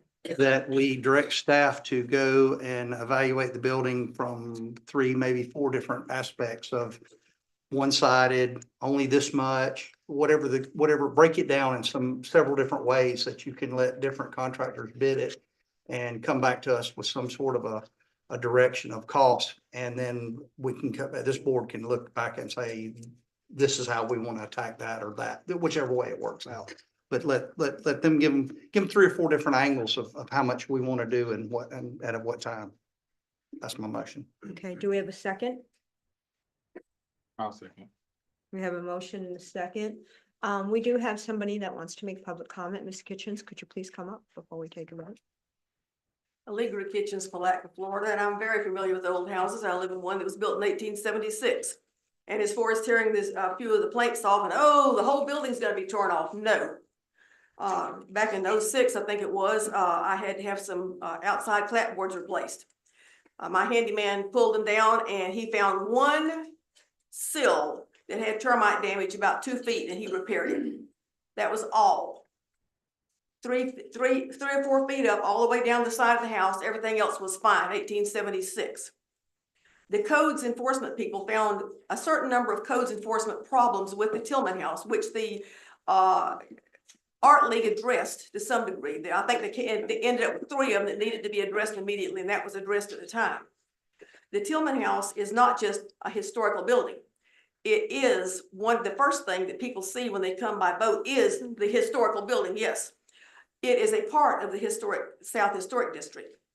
As such, it needs to be preserved from that thing alone. But the other thing is, the Art League has been there for years, and they bring in thousands of tourists to the city of Palatka every year. Many years ago, it was 7,000 or 8,000, and I talked to them more recently. It's many more thousand than that come to Palatka for the Christmas house and the things that go on at the Tillman house. The Tillman house also has classes and various things for adults as well as children. It's a very integral part of Palatka for art and for his history. And I think if Palatka wants to show that they do care about our history, then we need to preserve one of the crown jewels of the South Historic District. And I agree with, I think Mr. Pelletier said, or maybe Mr. Campbell, I forgot which one said it.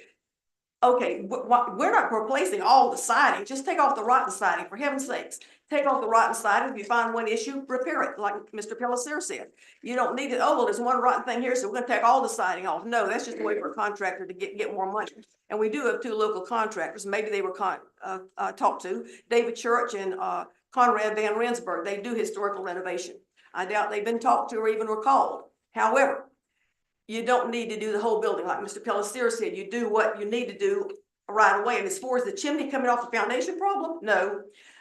If the house was built around the chimney, then the foundation is the chimney. If the chimney was added onto the house, then the chimney might be pulling away, but that can be remedied. And that's not that big of a deal. So don't make it an issue. Please preserve this house. You've got the money.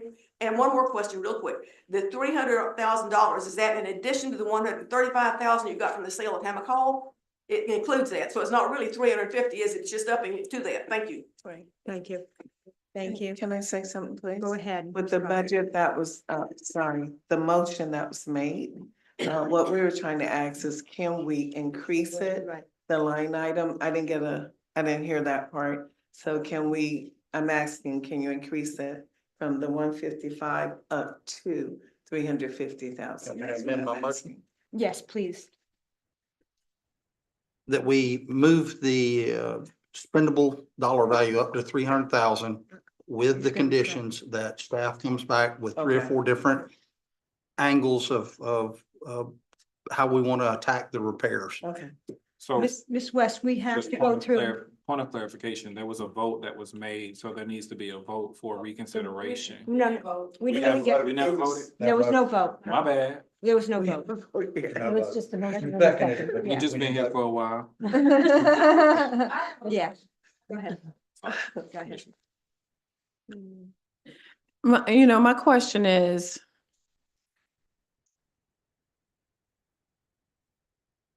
do they need to come and bring us an approach of how they're going to do it? I don't know that that's what we do. And if it is, correct me if I'm wrong, versus their request was to increase the budget so they can go out with an ITB to get somebody to come in and do the work. So I guess I'm not sure I'm following the motion of telling them to go look, come back and tell us. I didn't know the benefit of that. So what would be the benefit? In my way of thinking, we're gonna up their amount of money they are allowed to spend up to 300,000. then they're gonna come back and tell us, they know that this is gonna be what our top end is. They're gonna come back from a contractor and tell us that, we see three sides of this thing that need to be attacked. If we do this, it's gonna be 150,000. We do that, it's gonna be 220. If we do this, it's gonna be whatever. Gonna give you three, we'll know we stayed within our budget, but we're gonna have, what can we afford right now? Gotta walk before you can, run. I don't think we should. I don't think we should have put the $300,000 on the table first. Just a general estimate that they could have given us, and it would have been up to us to know how much that we're gonna spend. I don't think we should have put that out there. Or should we make a motion to go to that amount at this point? That's just my opinion. Commissioner, we're not giving them a blank check. Go ahead, 1 minute. It sounds like we're giving them a $300,000 check. No, I don't interpret it that way. Okay, Commissioner Bowen, go ahead. Well, I'm in agreement. Well, everybody have good valid points, but again, I think, as we continue to run the number up, I think what we need to have is what we can approve what we have, and if it goes above that, they can let us know the additional cost. We just need to approve what we have, and if it goes above that, so be it. That's what we'll be at, but we know what our numbers are instead of giving them our number, because if we give them a number, granted, they're gonna run it. They're gonna run it up whether you want them to or not. Commissioner Davis? Yes. Let Commissioner Davis go first, and then if we want to bring up. the staff made a recommendation. I just want to address, they asked us to increase the budget. And we're Period. going off. And I think we are going in another direction. And I'm not saying we can't give them direction, but all they asked for is for us to increase the budget so that they can go out and get an ITB. They've assessed the work that needs to be done. I just believe our staff will know how to work. I feel like we're telling them how to do their job. And I don't think that's our job is the point. And Commissioner Palatka, I know you have experience in it, but I just believe that our staff needs to do the work. They're just asking us to increase the budget because what we had is not sufficient to even go out and get an appropriate bid. I agree with you, Mr. Davis, 110%. We're not telling them you can go spend all 300,000. We're telling them that we know that the 150 odd is not enough, right? Okay, we know that's not enough. So we know we got up at the 300. If you have 3 to 4, hopefully competitive bidders that are looking at the same thing, and they say, we cut it up in 3 different ways, A, B, and C. And each bidder gives us a bid on A and a bid on B and a bid on C. You got 3 different bids for 3 different projects. Then you got a competitive process of who pays, how much it's going to cost. And it's not going to, they're not out there going, well, hey, we can write a check. We can bill it for 299,000. They got 300. You're not doing that when you get competitive bidders that are going against each other, and you give them the parameters of what they can bid on or what they are bidding on. Thank you. Commissioner Davis, go ahead. Question, how many times have you guys gone out to bid to get work done? I've sent that. I'm just meant in your jobs. In general, in your jobs, as an estimate, how often do you have to do this? But I'm a contractor for 30 years. So I can say literally hundreds and hundreds of times in my life.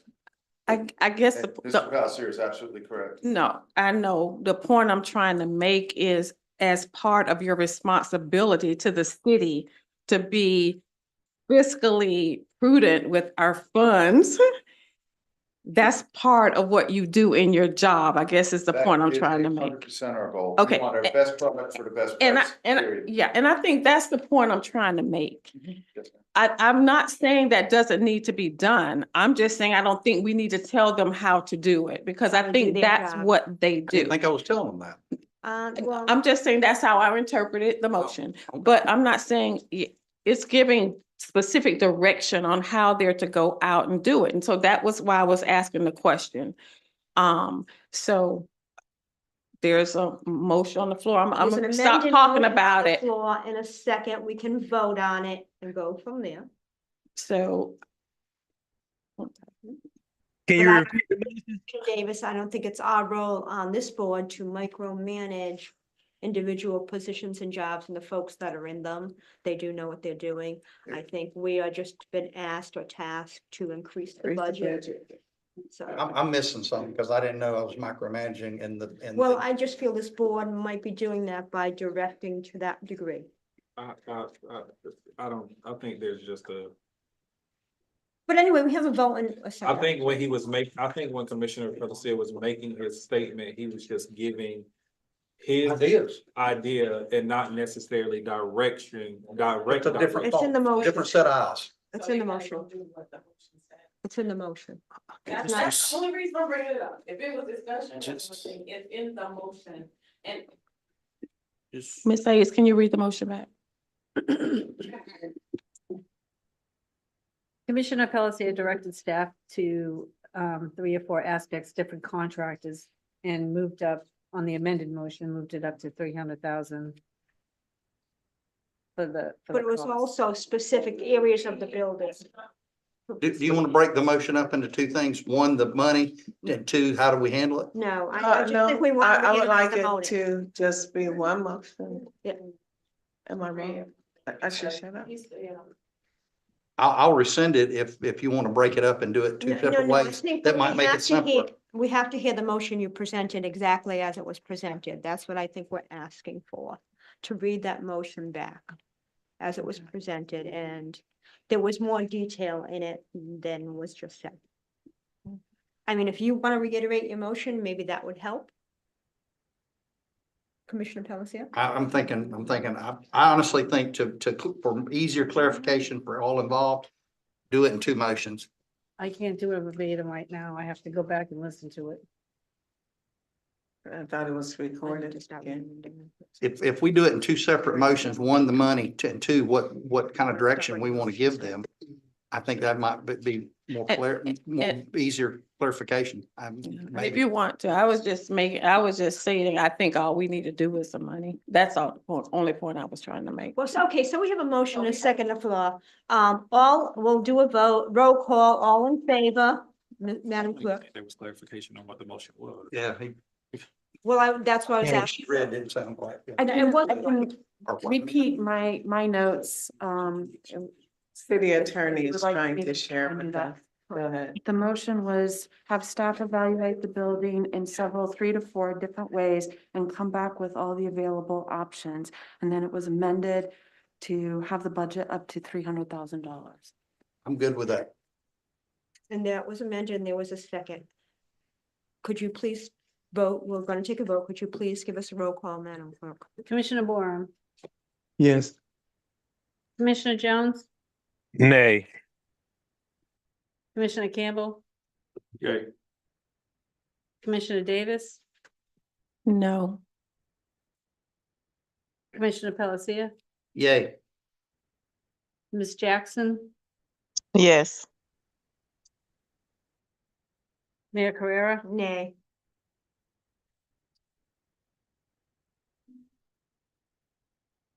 The motion passed. Okay, thank you.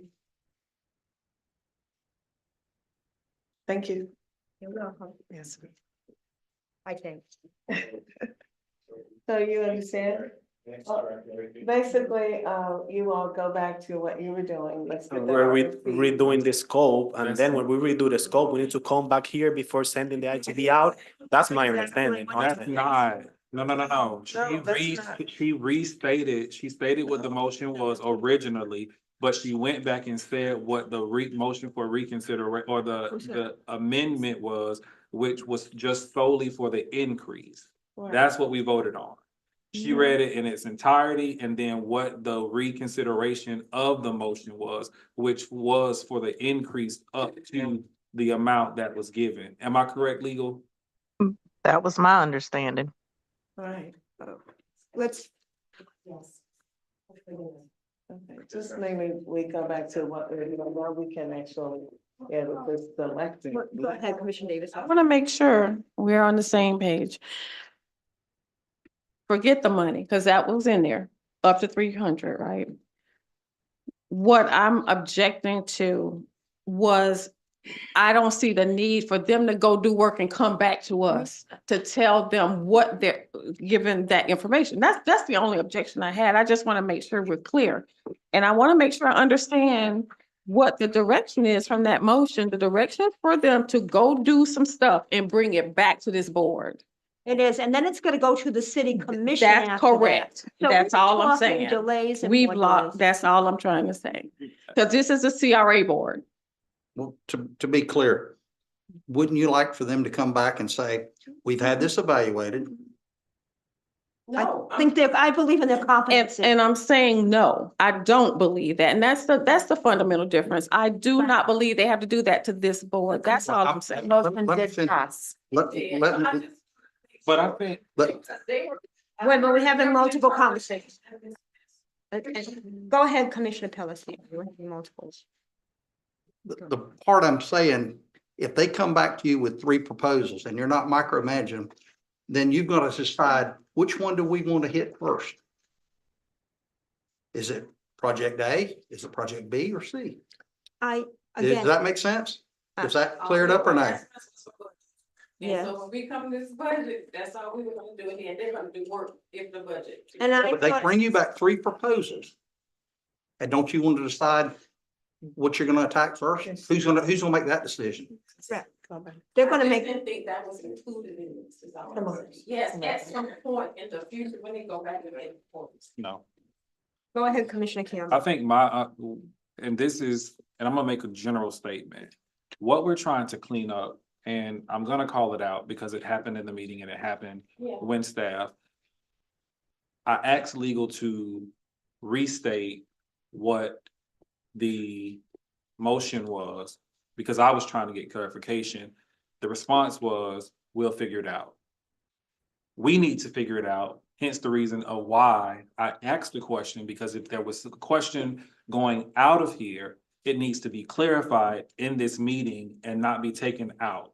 So I'm calling it out because it happened in this meeting and it couldn't wait. And I'm still asking that the motion be spoken back to us, because what I stated was, I thought the original motion that was out there included the phases, but also within the reconsideration, it was taken in consideration solely for the amount that was given. Hence the reason I asked for that clarity during that time and it was blown off, and I don't like that. And I'm asking the question and it was. And I'm asking legal, Mayor, Okay. with all due respect, I'm asking Mayor, I'm asking the legal to answer the question that I proposed. Okay. So to answer your question, the way the motion was phrased, having staff evaluate the building in several different ways and come back with options is going to require for staff to evaluate the building and come back to this board with several different Would options. you just read the motion as it was presented? With all due Because- respect, Commissioner, I don't take verbatim minutes. That is the clerk's Mayor, job. you, I'm taking as legally good of said notes it. as I possibly can. No, no, and no. That is what I wrote You're down. jumping to a conclusion when I asked you just to restate what you stated the first time. Sure. Staff evaluate the building in several 3 to 4 different ways and come back with the options. Then the motion was amended to budget up to 300,000. That's where the confusion comes in, because it was redone. And that's what I got from it, that it was throughout the discussion. And this is why, from the day's perspective, we get caught, we do talk when things are, and it has its purpose. But I was under the assumption, and I'm still not gonna change my vote, but I was under the assumption that it was, from the conversation, that first part was nixed out and the motion was. And I asked that's why I Okay, specifically asked that question. That's helpful. So I understand where Carlos' confusion was, because if I'm confused, Carlos is confused. That's why he got back up. That's why. And I never want that to happen again, that we blow off a commissioner question. If staff has a question amongst us on this diet and we ask for clarity, clarity should be provided, and that's what we come into these meetings oftentimes, and staff state what they thought was the direction, and it does not necessarily be the correction. So Carlos, I thank you for bringing that back up and saying that you were confused, because I was confused as well. And I asked that question. Now, Carlos, what is your understanding now, please? Well, again, my understanding is that we need to go out, redo the scope, right? And let's say we're just attacking 3 different areas, right? But in order to do what you're asking, Mr. Walton, I'm sorry, maybe I spelling your last name wrong, so I'm, Palatka. Commissioner Walton, sorry.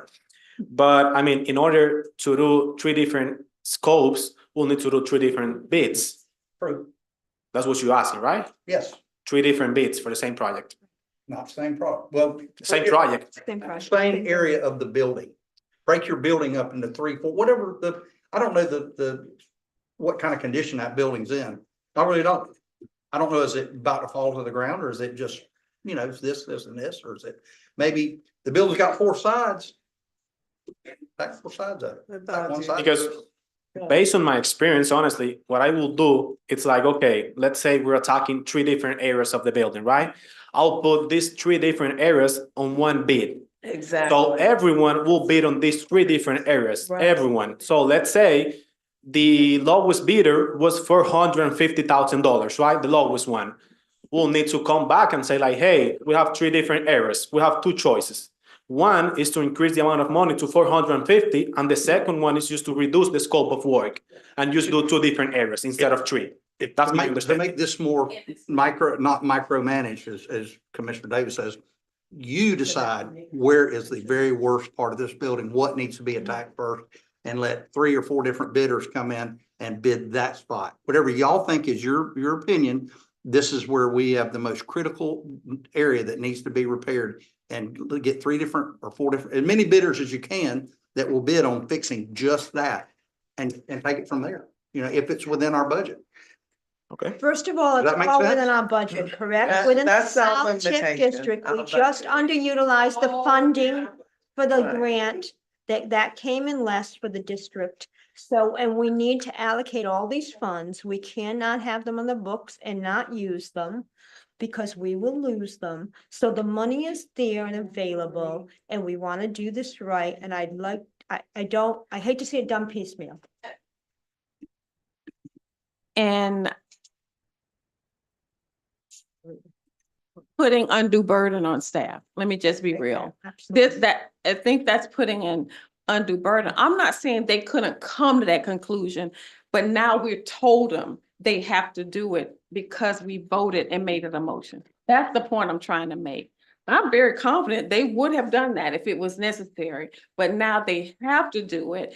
And we don't even know if it has to be done that way. That was the only point I'm trying to say. Yeah, we understand. That's all I'm saying. Commissioner Boram, go ahead. Yes, I want to just respect everybody's opinion or what have you, but we could have easily solved that a while back when we wanted to get the motion, because if the motion had been recorded, which I think it is recorded, we could have easily had a recess, had our city clerk to replay it, to bring it back to us verbatim, and then we can understand from that point. And that's what I was trying to ask for. But we went on and on and on. Now, are we still clear as to what the true motion is? And we have not heard it verbatim from a recorded message. Now, we heard a synopsis of it, but we have not heard it verbatim, and our meetings is recorded. But that was one thing. The other thing is, we know that we need to spend the money. We know the Tillman House is important to us.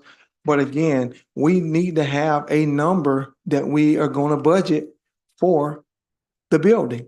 And what is that number?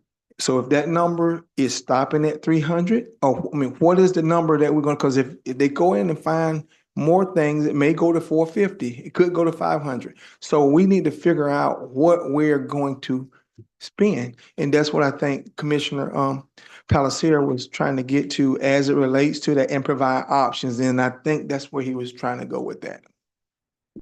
Thank you. And I was trying to speak, because that was Commissioner Barr's suggestion about the recording, and we just never got it out there, but that's okay, here we are. Okay, I think we need to move forward because we've exhausted this. Is there any further information or questions? Minor? Richard?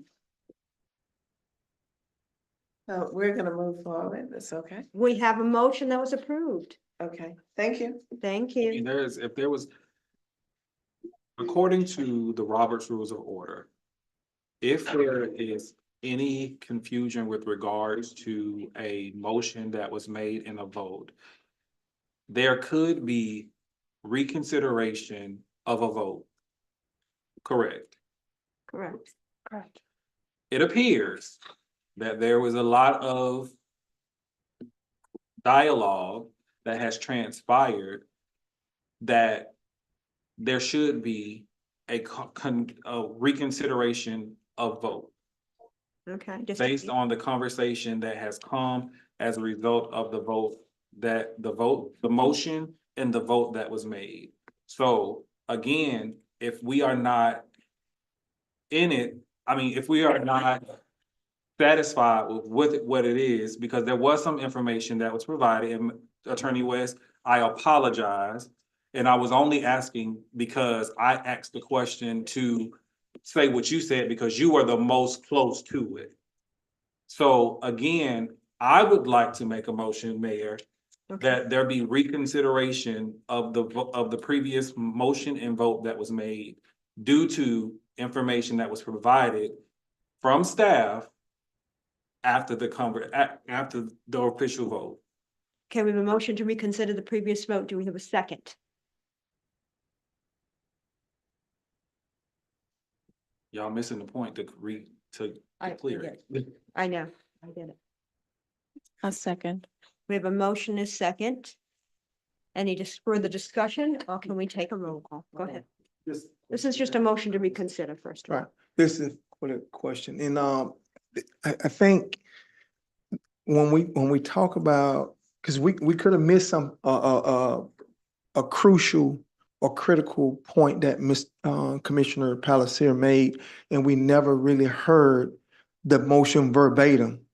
That's my only caution and pause to this whole thing here. So everybody have valid points, but again, we don't know exactly what was stated, and we're discounting this whole thing.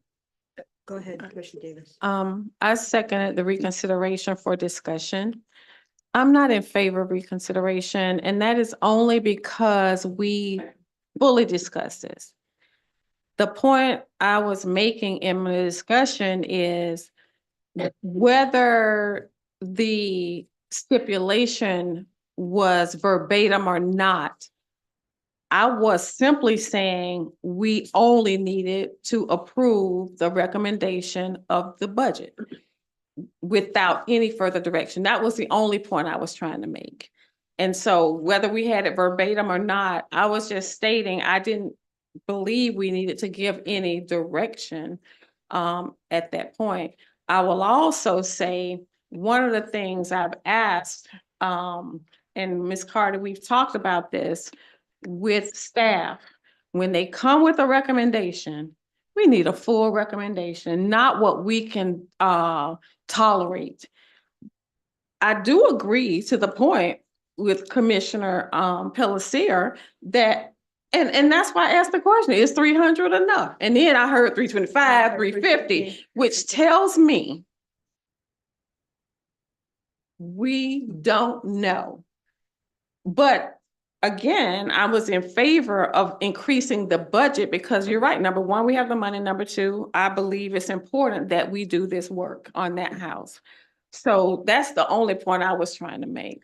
Also, I want to bring clarity to the reason for the reconsideration of the vote. The only reason, and I stated it, was because when I asked legal to reinstate what she stated, I thought when she stated, or when she made the mention of that it had been amended to capture the funding amount. So I'm thinking when I voted that that other part was It's no gone. longer Yeah. the voting matter because of the reconsideration of the motion, because when it was stated back, Commissioner Pelletier said, I'm fine with that. So that's I what got I that too. understood. I got So that. there was not as much clarity. And again, I will apologize, but that's why I wanted at that moment to bring clarification to that vote, because there was confusion. And even when I stated it, Carlos shook his head. Yeah, so we were of the same when it came down to it. So that's why Yeah, that I motion, gotcha. that's the So only me- reason why. So we have a motion and a second. Yeah. And can I point of clarification? Okay, go ahead. Ms. West is only really trying to fill us in to keep this speak on your behalf, to keep this meeting moving, because technically she don't even have to read the motion she back to doesn't. us. She does. Ms. Hayes needs to take the motions verbatim. And I do, and I know you know that, but I just wanted to keep saying that because it wasn't even her responsibility to read the motion. But she mentioned it. So that's why. No, I But you are understand. absolutely I just correct. wanted to go on record. And do we not Miss- have software that Miss Hayes. transcribes Ms. that? Hayes is able, she has the recording. And we would probably, Ms. Hayes, what would be required in order to give us a verbatim of that conversation? I actually found a program that I'm using right now that's doing verbatim wording. But that's not gonna help us. That's with- not gonna help us on that one unless I go back and listen to it. Yeah. And you're also So recording. this is for future, because at this point, where we're at, Yeah. we so- now have another motion to remand on the floor. Can you do a roll call, please, so we can take a vote? He's back. Commissioner Davis. Yes. Was he? Okay. Commissioner Campbell, Yes. Commissioner Jones, Commissioner Jones? Nay. Commissioner Boran. This is for What the- am I voting on? The reprimand. the to- reconsideration. Reprimand, remand, rather. The reconsideration. The reconsideration of the motion.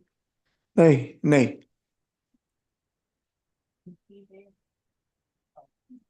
Commissioner Pelletier, No, Teresa Jackson. I think we lost her. Mayor Carrera. Yes. 1, 2, 3. It So didn't We matter. only have three Three, yeses. three. So we didn't have Ms. Jackson, so we had a tie vote. So it dies. It does. It dies. just for point of reference, I thought that it might have been easier if we'd have broke it up and done the 300,000, raising the limit to that as one item. Then the other item being, what direction do we want to get staff? That's what I thought might have made it more easier to understand. Maybe I'm wrong. Okay, we're going to move on. City manager, CRA coordinator, verbal update. Yes, what we would like to just bring you up today are three matters. One is Port Consolidated. The fact that they have recently submitted a $75,000 grant application. However, at the same time, we're also pursuing an RFP for the short-term usage of Port Consolidated site. You want to explain more about that 5-year? Yes, ma'am. So there was a 5-year plan done through the CPTA grant that's referenced here. It was for $40,000. We received that at the beginning of the year when Miss Dietrich did a presentation at the city commission meeting. And in that 5-year plan, it was stated that Port Consolidated is a catalytic site for us since it is the gateway into the city. So following that, SHU found this grant again and applied for a $75,000 grant through the same grant from the Florida Commerce to provide a gateway redevelopment plan for the Port Consolidated site. And in here, it would focus on the long-term market-supported uses for the site and include public engagement, a summary of environmental remediation, redevelopment scenarios, and final presentation to stakeholders. And just as Ms. Cardy said, staff is working on the short term. The goal with this, once we would get this back, would be able to use what we find in here to create what we'd like to do in the future, whether that is a development RFP or any type of RFP in the future. So this plan will help us decide what we're going to do for the long term. So there's a timeline associated. Yes, From ma'am. what I remember. I did include the grant application in this packet. You'll find the letter as well as a framework and timeline. So we would have this back in May 30th, May 18th would be the due date. And speaking with Ms. Dietrich, depending on when this grant is awarded, she thinks we would possibly be able to get this sooner. She gets put it on the long end just because we're not sure when we'll get awarded if we do. But we're very confident about this grant and it's a wonderful opportunity for us. Okay. And we just wanted to give an update. Another item we're looking I at. got a question on this. Oh, you have a question? Yeah, so we're looking to try and spend, you say $40,000. You mentioned we paid his district 40,000 or 40,000 for it. So the first grant that we received through the CPTA grant was $40,000 for the 5-year strategic downtown plan. No city money. It was something we received through this grant to get that product. It's the same grant again. The ask is $75,000 to get this plan for the Port Consolidated site. All grant funded, no city match required.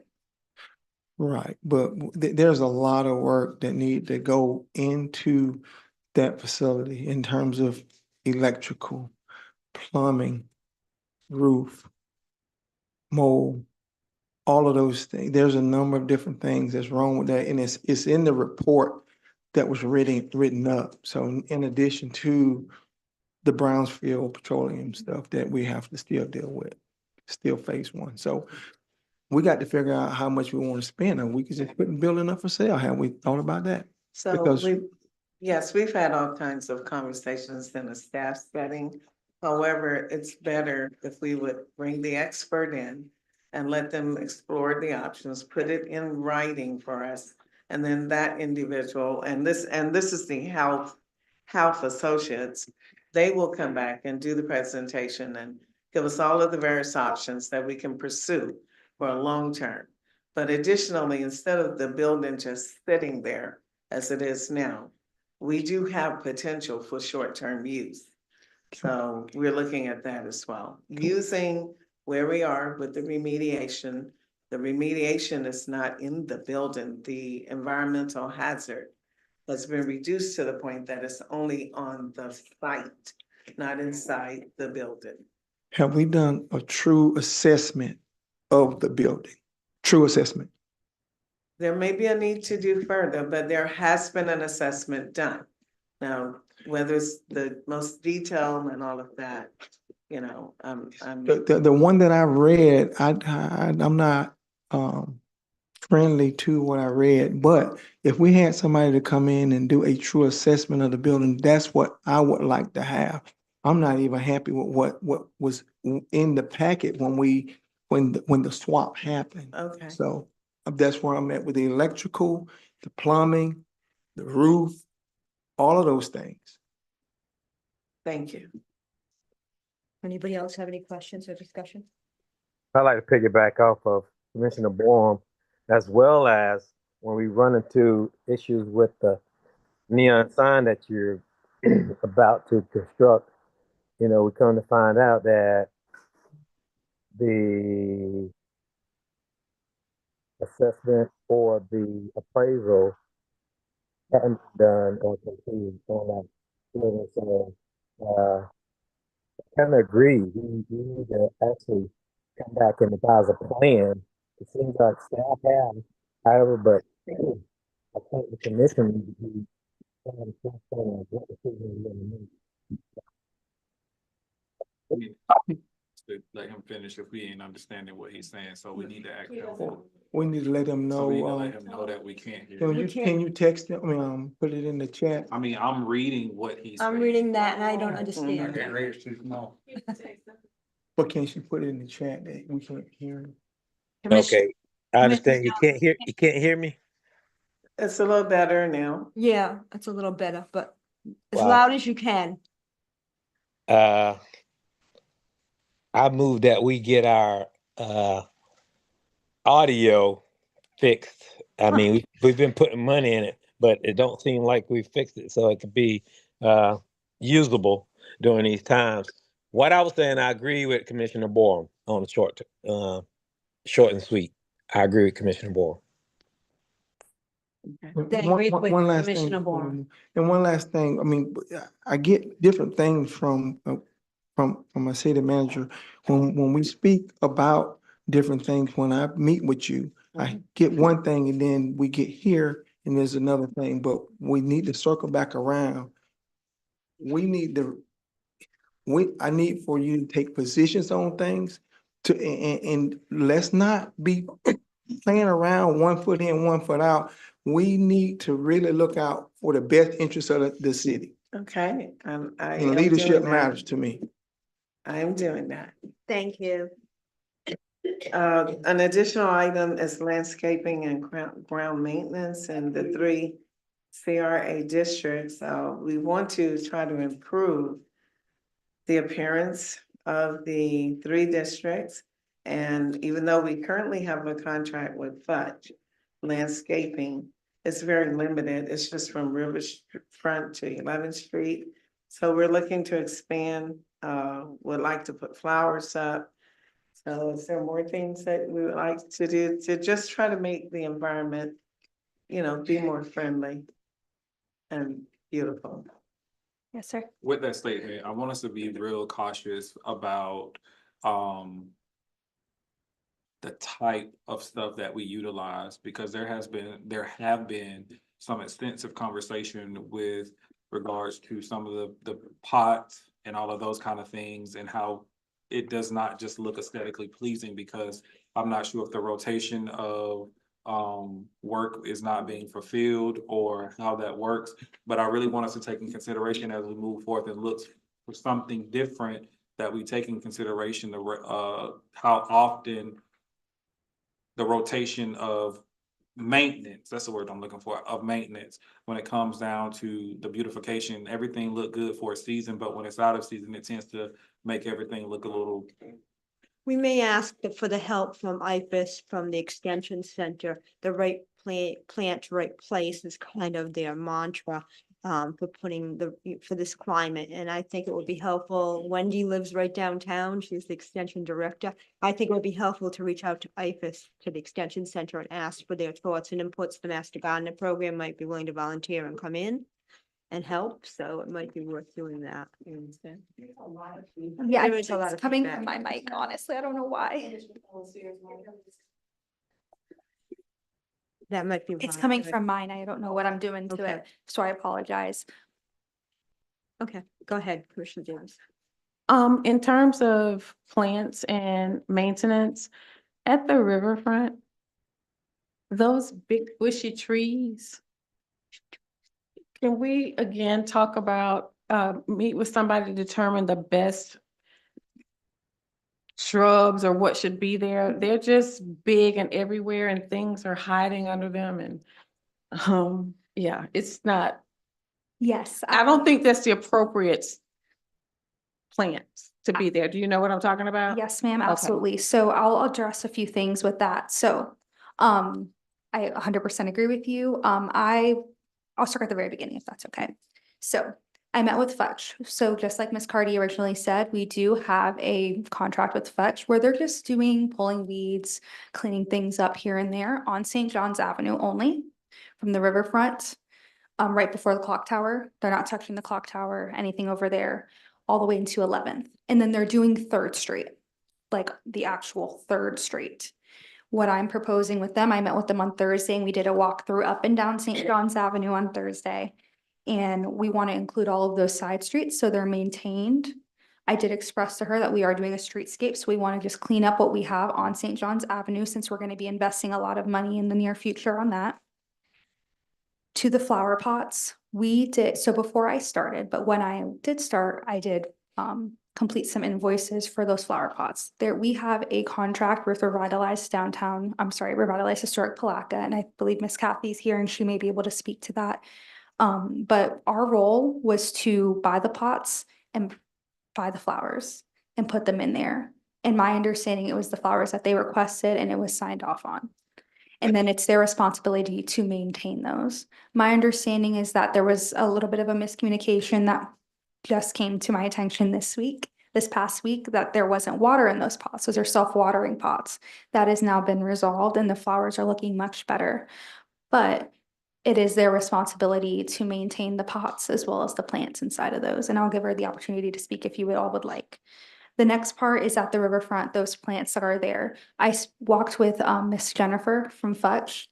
She is very excited about this. She's very excited to help the city. One of the major things we talked about was not only planting new plants that are appropriate for the area, but maintaining them, because we could put the most beautiful plants, but if they're not maintained, that's the problem. And that's something we are lacking at the riverfront. In speaking with Mr. Eddy, who's in charge of the parks, he's very excited. He's all for whatever we would like to do with that. I asked her for her recommendations that are not only cost effective, but we're going to get the most bloom out of, because we don't want to see things that aren't in bloom all year round. We want to get the most out of our money, especially when people are coming to visit our downtown. So those are things we are all addressing. Again, I did do that walkthrough on Thursday with her. So she's going to get back to me on some different options and some different quotes, how we can address that to make our downtown a little bit more vibrant when it comes to plants. And on the other end, it's my responsibility to work with Public Works for the irrigation, because they need to have a water source if we're asking them to maintain these plants.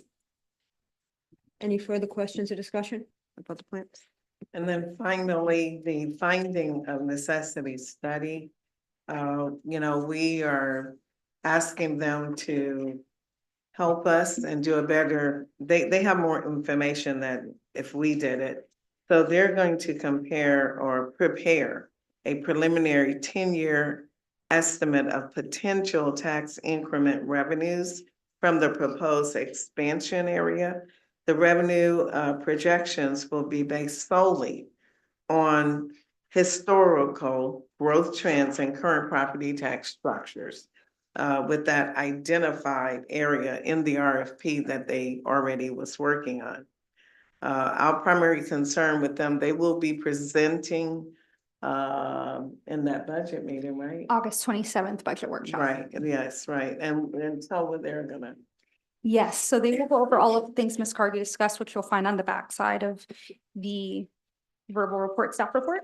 So just like Ms. Carty said, all of those projections you all were asking for, and they'll be doing an explanation of all the different options as well as their recommendation. We've had very in-depth meetings with them. They understand what the city says. I provided them with notes from that last meeting we had, and they're getting ready to bring all of that forward on August 27th to help you all make the best decision. And because ultimately, this is a budgetary question for us as well with general fund, because it's gonna cost a lot of money. It's like $100,000 or more. Right, And what we're trying to, no problem. The most important thing is that they're looking at updating our redevelopment plan for the 3 existing CRA areas. So that's a given. The question is, should we really expand? And that's the question that we're hoping in this next budget meeting for CRA that they would be able to answer, because that will tell us, should we budget this information here. Yes, and the finding a necessity, just to restate that comes out of the general fund. If we were to do a community redevelopment plan update for the existing 3 districts, that would just come out of the CRA funds. And the background behind that is just because I know we have a lot of excellent initiatives are moving forward, but they're not necessarily aligning with the strategies that are outlined in the CRA plan. This is a conversation that I will definitely leave to the next meeting, because it's very exciting. I think there's some excellent things we're doing already. But I think if we align the community redevelopment plan, which is truly our roadmap of what we should be following with everything we do, if we change the plan, we're going to be on track. Thank you. I did have one more thing that's not on here regarding the gas lamps, if I may. Just a slight update. I apologize that that's not on here. So it got delayed a few times with the Historic Preservation Board for many reasons, but they did deny the motion for the request to change the gas lamps in the South Historic District to solar. So the planning director, he did tell me if this was something you all would like to continue to pursue, we can do, I guess it's not necessarily an appeal, but it could be taken in front of the city commission in a commission setting to move forward they would like, and Ms. West can speak to that a little better than I can. So as you know, the Historic Preservation Board sits in an advisory capacity to the City Commission. So their recommendation to the City Commission is that you do not approve of the solar lamps throughout the South Historic District. That is their recommendation. It can still go up to the City Commission, and it is within your discretion whether or not to accept that recommendation. And I think what we're asking, if you all feel comfortable, is just for a little bit of guidance. I'm prepared to do a survey. I've already created that to send to the district. But again, I didn't get any information from this Historic Preservation Board until Thursday, and we're here today.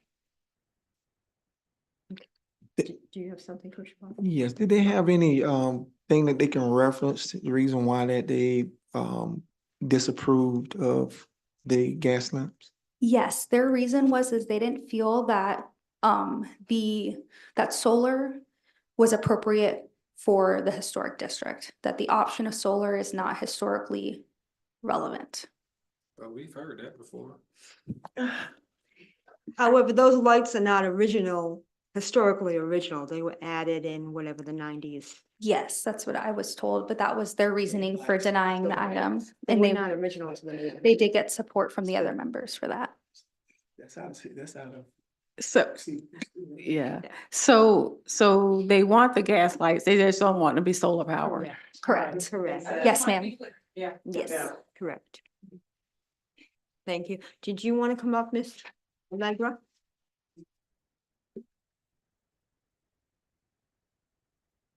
Allegra Kitchens, Palatka, Florida. A couple of things. As some of you already know, our city contract with Mr. Legacy, he is supposed to maintain the riverfront from the boathouse marina to the bridge.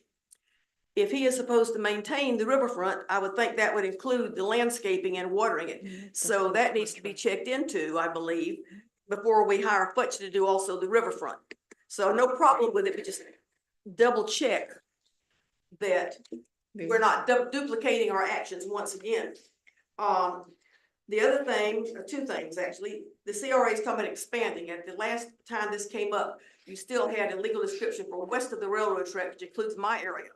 And you said it was not that, it was only expanding toward North 11th Street, which is what the citizens there had asked for. I want to make sure that my area has not been included again. My neighbors do not want it. I do not want it. We do not want to be in a CRA. Let me be very clear. No CRA, period. The other thing is, let's see about the gas lamps. They are not historically, the solar lamps are not historically accurate. No, the lamp posts were put in the 90s. Big freaking deal. Some of the houses were repaired in the 90s. What's the point? The point is in the historic times, gas was what ran the street lights, not solar. So the point is not that the lamp posts were put up in the 90s, so that's not really historical. It is historical. The source of the light is what's historical. And it was pointed out during the Historic Preservation Board meeting, well, the current lights the posts have to be painted and maintained. Well, so does solar, so that was a non sequitur. But the board turned it down because the question was, are solar lights historically accurate? And the answer is no, they are not historically accurate. And that was the question. And that's why the board turned it down. And yes, I'm sure that the city will appeal it to themselves, to the city commission. However, my point here is check and make sure that Mr. Legacy is not responsible for what you're going to pay Futch to do. Number two, make sure that your CRA expansion does not include west of the railroad track. Thank you. And I think that's about it. Okay, thank you. Small Business Development Center report. Oh, are you going to make a comment about The expansion. expansion? Yes, go Clarify. ahead. Yes, Sorry. so I don't have the map in front of me today, but my understanding is that any person has the opportunity to opt out of being in the district. There's a few that you can see in the North Historic District by Mulholland Park. They chose to opt out of being included in the CRA, so anyone can choose to do that.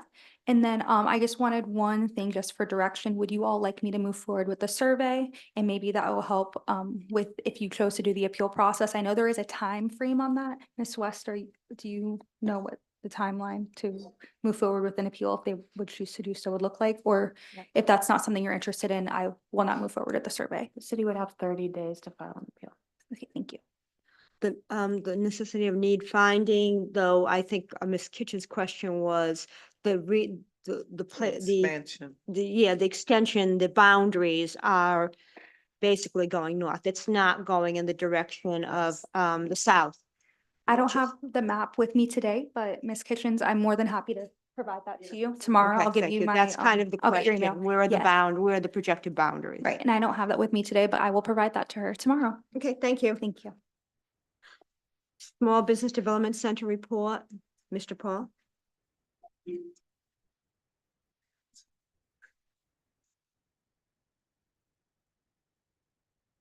Evening, Rick Paul from the Small Business Development Center, Madam Mayor, Commissioners, staffers, everybody else that's still here. I hope you had a good Monday. A couple of things here. A safe and beautiful downtown is really required to get businesses in down here. And so whatever you guys do to make it safer and more beautiful, I think is very appropriate. One quick suggestion, I don't know if each of the stop signs on St. John's Avenue has stop painted on the road surface itself, or is it just a sign that's off to the side? Just a sign. Maybe it might prohibit you to paint up where all the stop signs are, that might help with that regard. I am very much pro the bump outs, I guess you call them, and I really liked all the murals that were on there. It fits very well with the mural town that you already have here. And you could have lots of different murals. You could get the local artists to come in and paint them. You could have gators, bass, manatees, great blue heron, speedboats.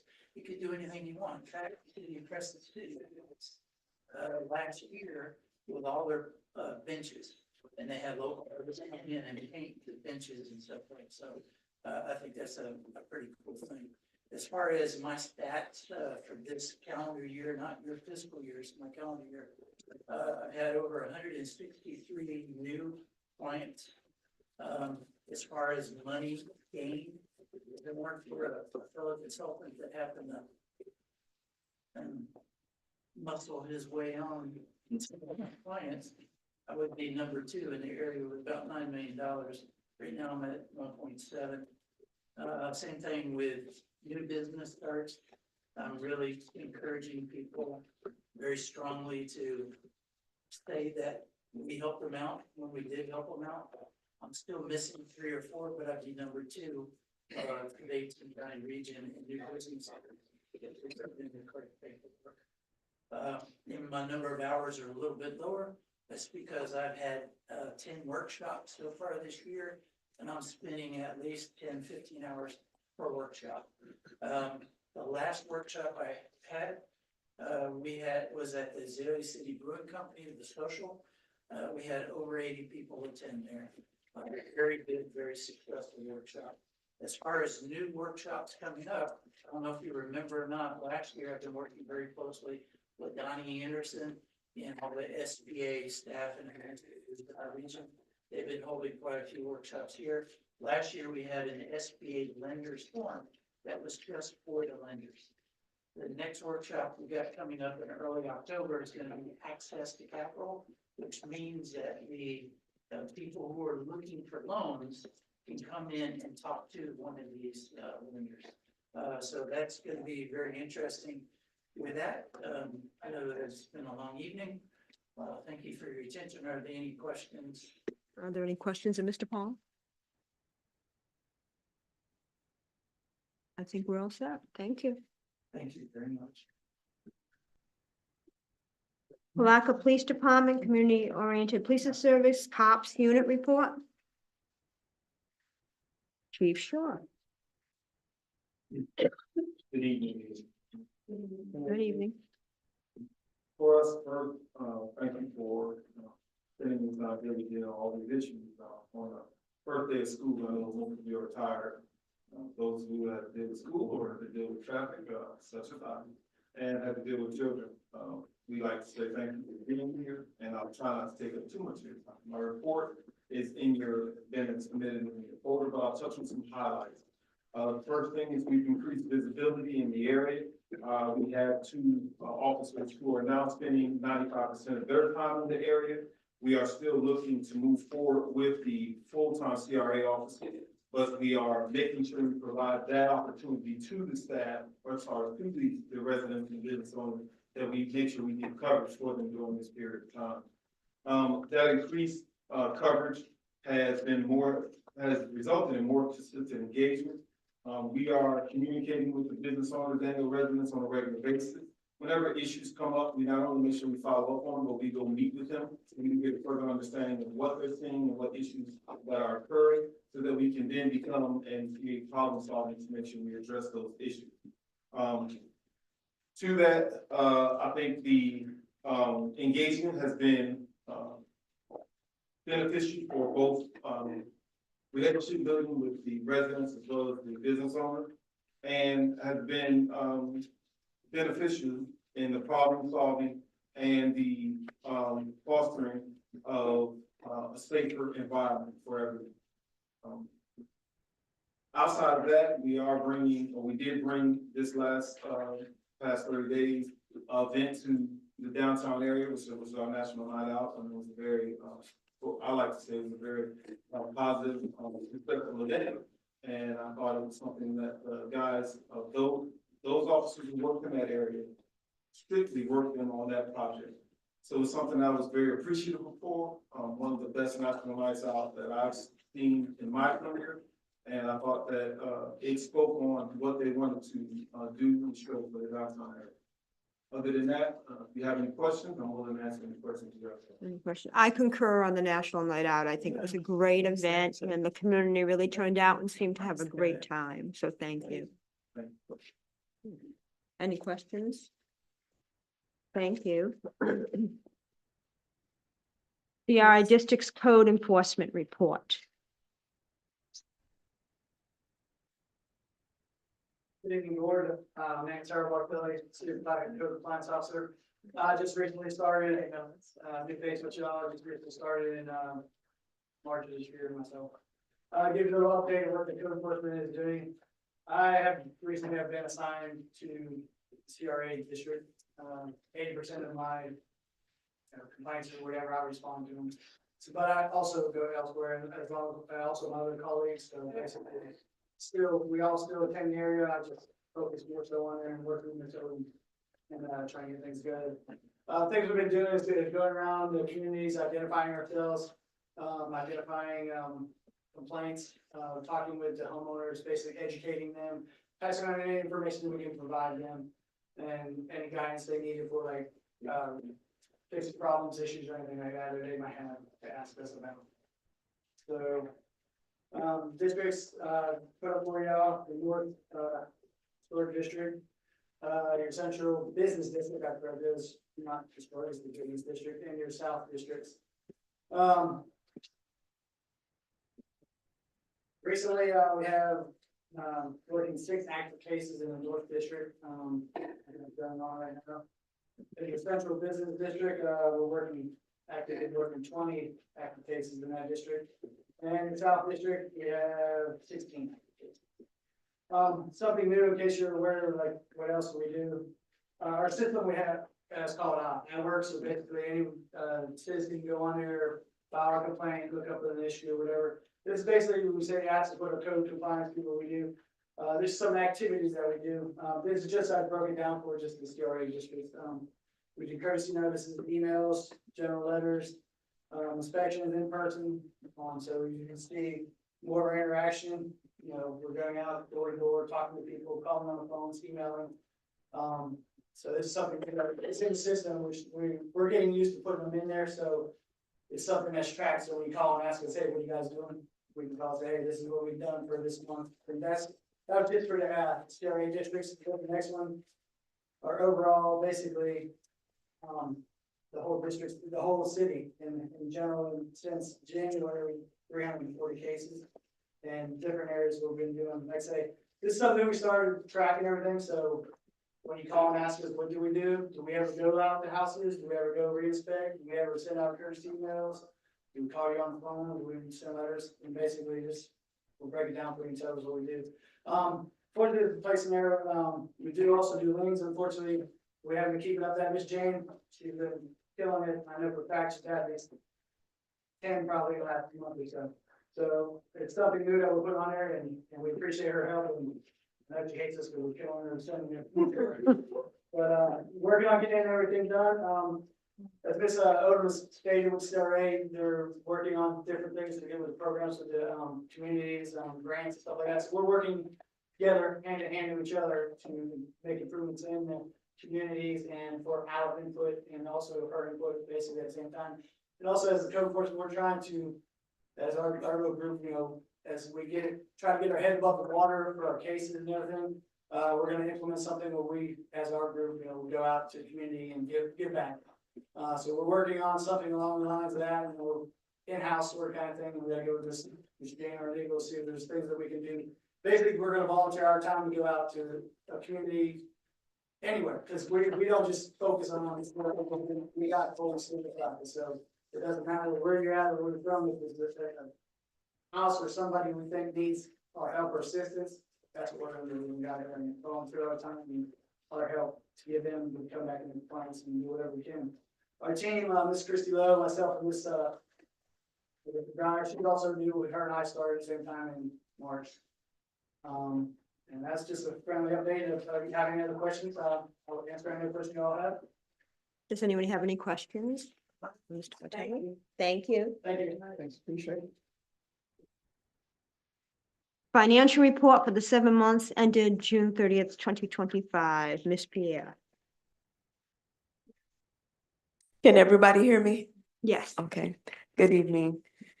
And so you have a staff report that summarizes the financials. So I'll just highlight a few things.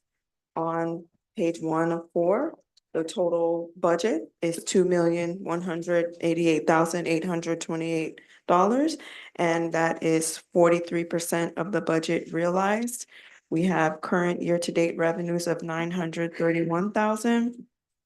And if you go to page 3 of 4, there's the total expenditures of $273,360, and that's 12% realized.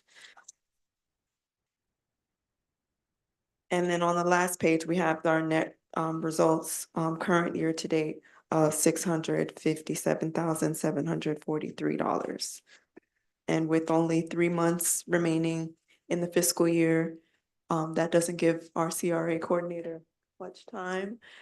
So she is working with us on the upcoming fiscal year, and I want to thank her for answering all of my questions. Good job there. Any questions? I'm just keeping it short and sweet since you saved the best for last, or the finances for last. No, we appreciate it. Thank you. Okay. Any questions? No, just I just like a little sheet. That's it, like a quick sheet. But you got you communicated it up there, but the numbers. That's what I like to hear with the highlights that you had, and that's what we're looking for. But get those in a little sheet. You want a quick sheet? The summary Okay. sheet. Okay, But yeah, Yeah. excellent job. Thank you. thank you. Thank you. Any questions, Commissioner Jones? No. Thank you. So we're done with. Well, our that is, presentation. I need a motion to adjourn. Motion. Okay.